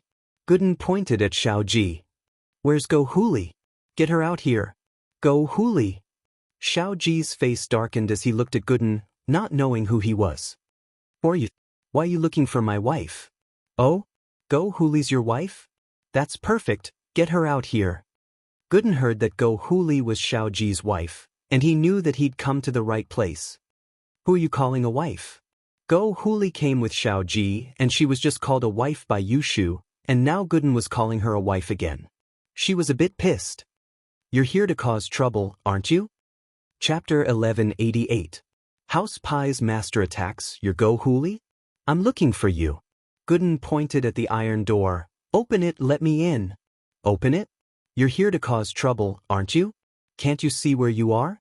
Is this a place you can do whatever you want? How dare you yell at me? Do you want to die? Go Huli, naturally, didn't think much of Gooden. You wicked old woman, you are indeed a little unreasonable. No wonder the lion doesn't have the slightest attitude of admitting its mistake after biting her. Gooden looked at Huli's arrogant face, and he knew that she didn't feel guilty at all about her mother getting bitten by the lion. The lion bit someone? You're here to cause trouble for that cleaner? Go Huli's face darkened. She knew why Gooden was here. The lion had only bitten one person since entering the villa. Naturally, Go Huli knew who it was. I'm not here to cause trouble, I'm here to demand an explanation. Your lion bit someone, why didn't you go apologize? Don't you have any conscience or morals? Gooden pointed at Huli and questioned. Get lost. You're not welcome here. Go Huli was still pissed about the lion, and Gooden was here again.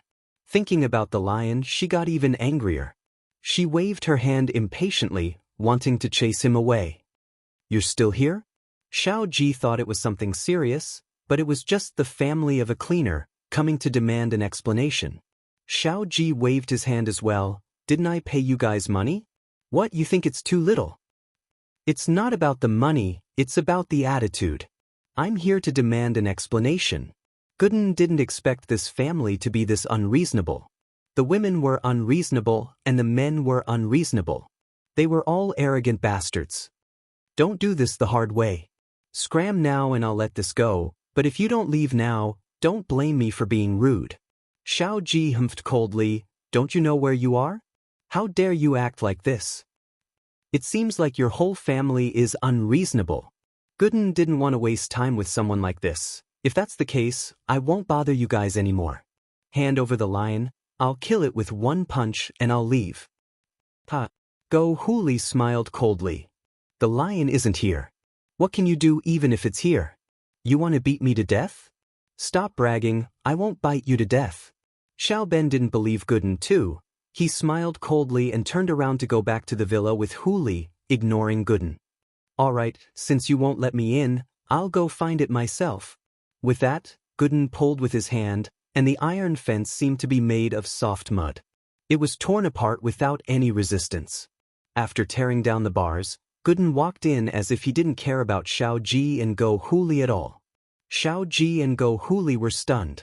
They thought that Gooden was just a relative of the cleaner, and a small character like this wasn't someone the Xiao family would care about. But this Gooden suddenly turned into a master, and that thick iron fence was like soft mud in his hands. This scared the hell out of Xiao Ji and Huli.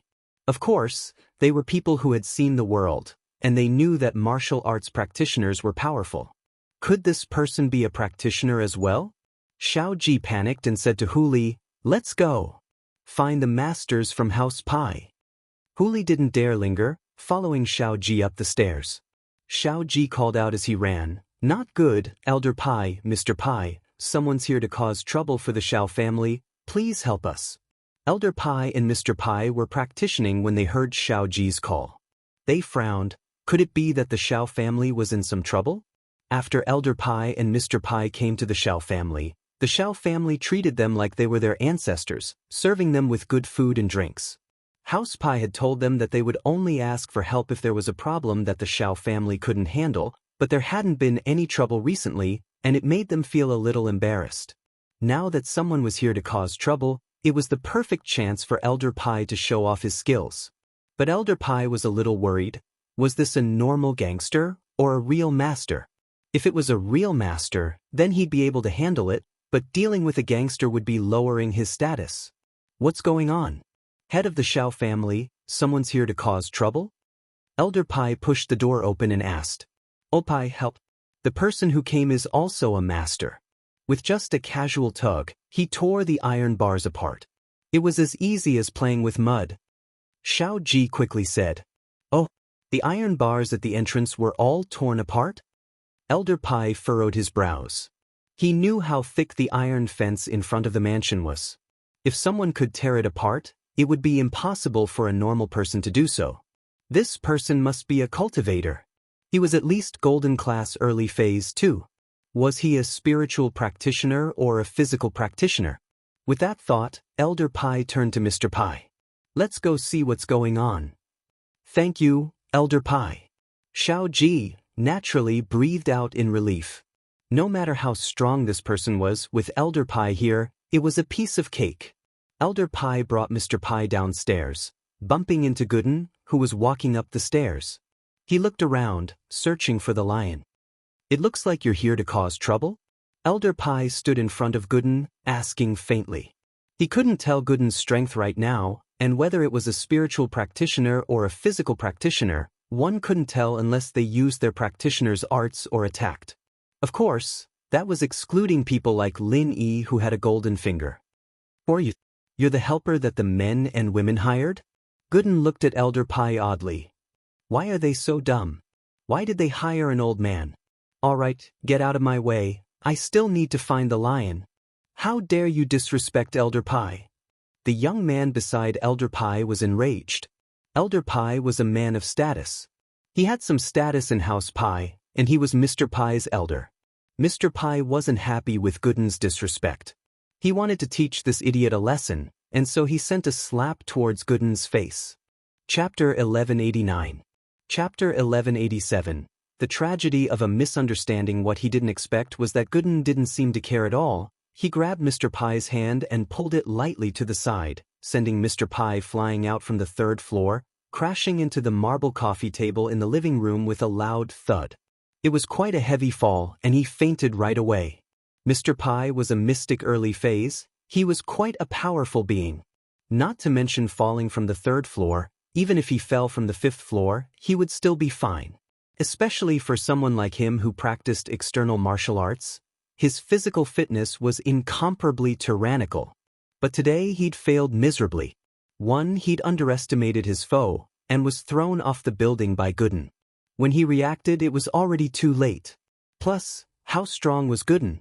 Even if he reacted, he wouldn't be able to compete with Gooden's strength. Gooden had even thrown him with hidden energy, and there was no reason for him not to faint. Gooden's sudden move froze Elder Pai. He didn't expect Gooden to be this strong, throwing Mr. Pai out in one move. While it was part of him underestimating his foe, it also meant that this person wasn't weak. More importantly, Gooden had made his move in an instant, and Elder Pai didn't even have time to see what level Gooden was before he pulled his hand back. Elder Pai was regretting it. It was his fault for not paying attention. But the more he thought about it, the angrier he got. He'd lost face in front of a junior. Kid, which force are you from? Are you here to have sex? Elder Pai decided to investigate Gooden's background first. Old man, I'm here to find the lion, not to have sex. As for that guy just now, he was the one who hit me first, that's why I threw him out. Gooden was a reasonable man. Give me the lion, I'll kill it with one punch and I'll leave now. Kid, I think you don't know your place. You dare make such a request in front of me? Elder Pai raged. Good, very good. You have guts. In front of this old man, not many people dare to be so arrogant. You really don't put me in your eyes. Brat, no matter who you are, you have to pay the price today. Old Pai saw that Gooden didn't give him any face, and he got even more pissed off. This was blatant disrespect. He wasn't a normal person in House Pai, and he was about to break through to Earth class. How could he be looked down upon by a kid here? Gooden looked at Elder Pai, confused. I don't even know who you are, and you keep calling me old man. Are you trying to help the lion, or are you just bored? If you have nothing better to do, then go away. I don't want to beat you up. Why? I'm Pai Xianxia. Elder Pai was pissed off. The guy wanted to beat him up, but he didn't? How many years had it been? He was one of the top figures in the hidden houses, and he'd never been humiliated like this before. And so, he announced his name, someone that even the 8 noble houses had to give him some face. Ha! Gooden paused. You're itching for a beating? Gooden's thoughts were a mess. This old man really had nothing better to do, coming here to meddle in other people's business. The reason was that he was itching for a beating. Gooden was a practical man, but he was in a bit of a dilemma today. This old man was stopping him from going to the lion just because he was itching for a beating? Wasn't itching to get beaten up? But he didn't have anything to do with this guy, and he didn't want to beat him up. But, from the looks of it, if he didn't get rid of this old man, he wouldn't let him go to the lion. Gooden had no choice but to ask, Are you itching for a beating? That's right. I'm Pai Xianxia. Elder Pai saw the awkward and troubled look on Gooden's face, thinking that he'd heard of his name before. It seemed that his name was quite useful after all. In the common world, he was a very powerful existence, and all the practitioners knew about it. This made things easier. Since this Gooden knew him, he'd tell him who his master was and where he came from. If he was from a small sect or a small noble house, then he'd help House Pai extort some money from them. This was a once-in-a-lifetime opportunity to extort money from them. Pai Xianxia thought that if he could extort a sum of money from them, the patriarch would definitely be very happy. Man, I didn't want to hit you, but since you're itching for a beating, then I have no choice but to beat you up first. Otherwise, you wouldn't have let me go to the lion. Gooden sighed helplessly before raising his fist and punching at Xianxia's face. Xianxia didn't understand what Gooden was talking about, and just as he was thinking about what he meant, Gooden's huge fist came smashing at him, making him see stars. Pai Xianxia was a mystic late-phase peak master, and his defense was quite strong as well. Normal attacks were useless against him, unless it was an opponent of a higher level. Gooden, however, was an exception. After a few punches, Xianxia was stunned. I'm Pai Xianxia, I'm not itching. Xianxia finally realized what was going on. This brat in front of him thought his name was itching for a beating. After Pai Xianxia figured it out, he quickly yelled out while protecting his vitals. It hurt so much. While Pai Xianxia felt humiliated and indignant, he was also a little shocked. He knew how strong he was, and the person who could beat him up so badly had to be at least in the middle phase of the mystic class. This kid in front of him was this strong? But the next moment, Xianxia was even more shocked. He heard a crisp crack, and his right leg started hurting. Xianxia realized that his leg was broken by Gooden. To be able to break a mystic late-phase peak master's leg even after protecting his vitals, what kind of terrifying level was his own strength? Was he beyond mystic late-phase peak?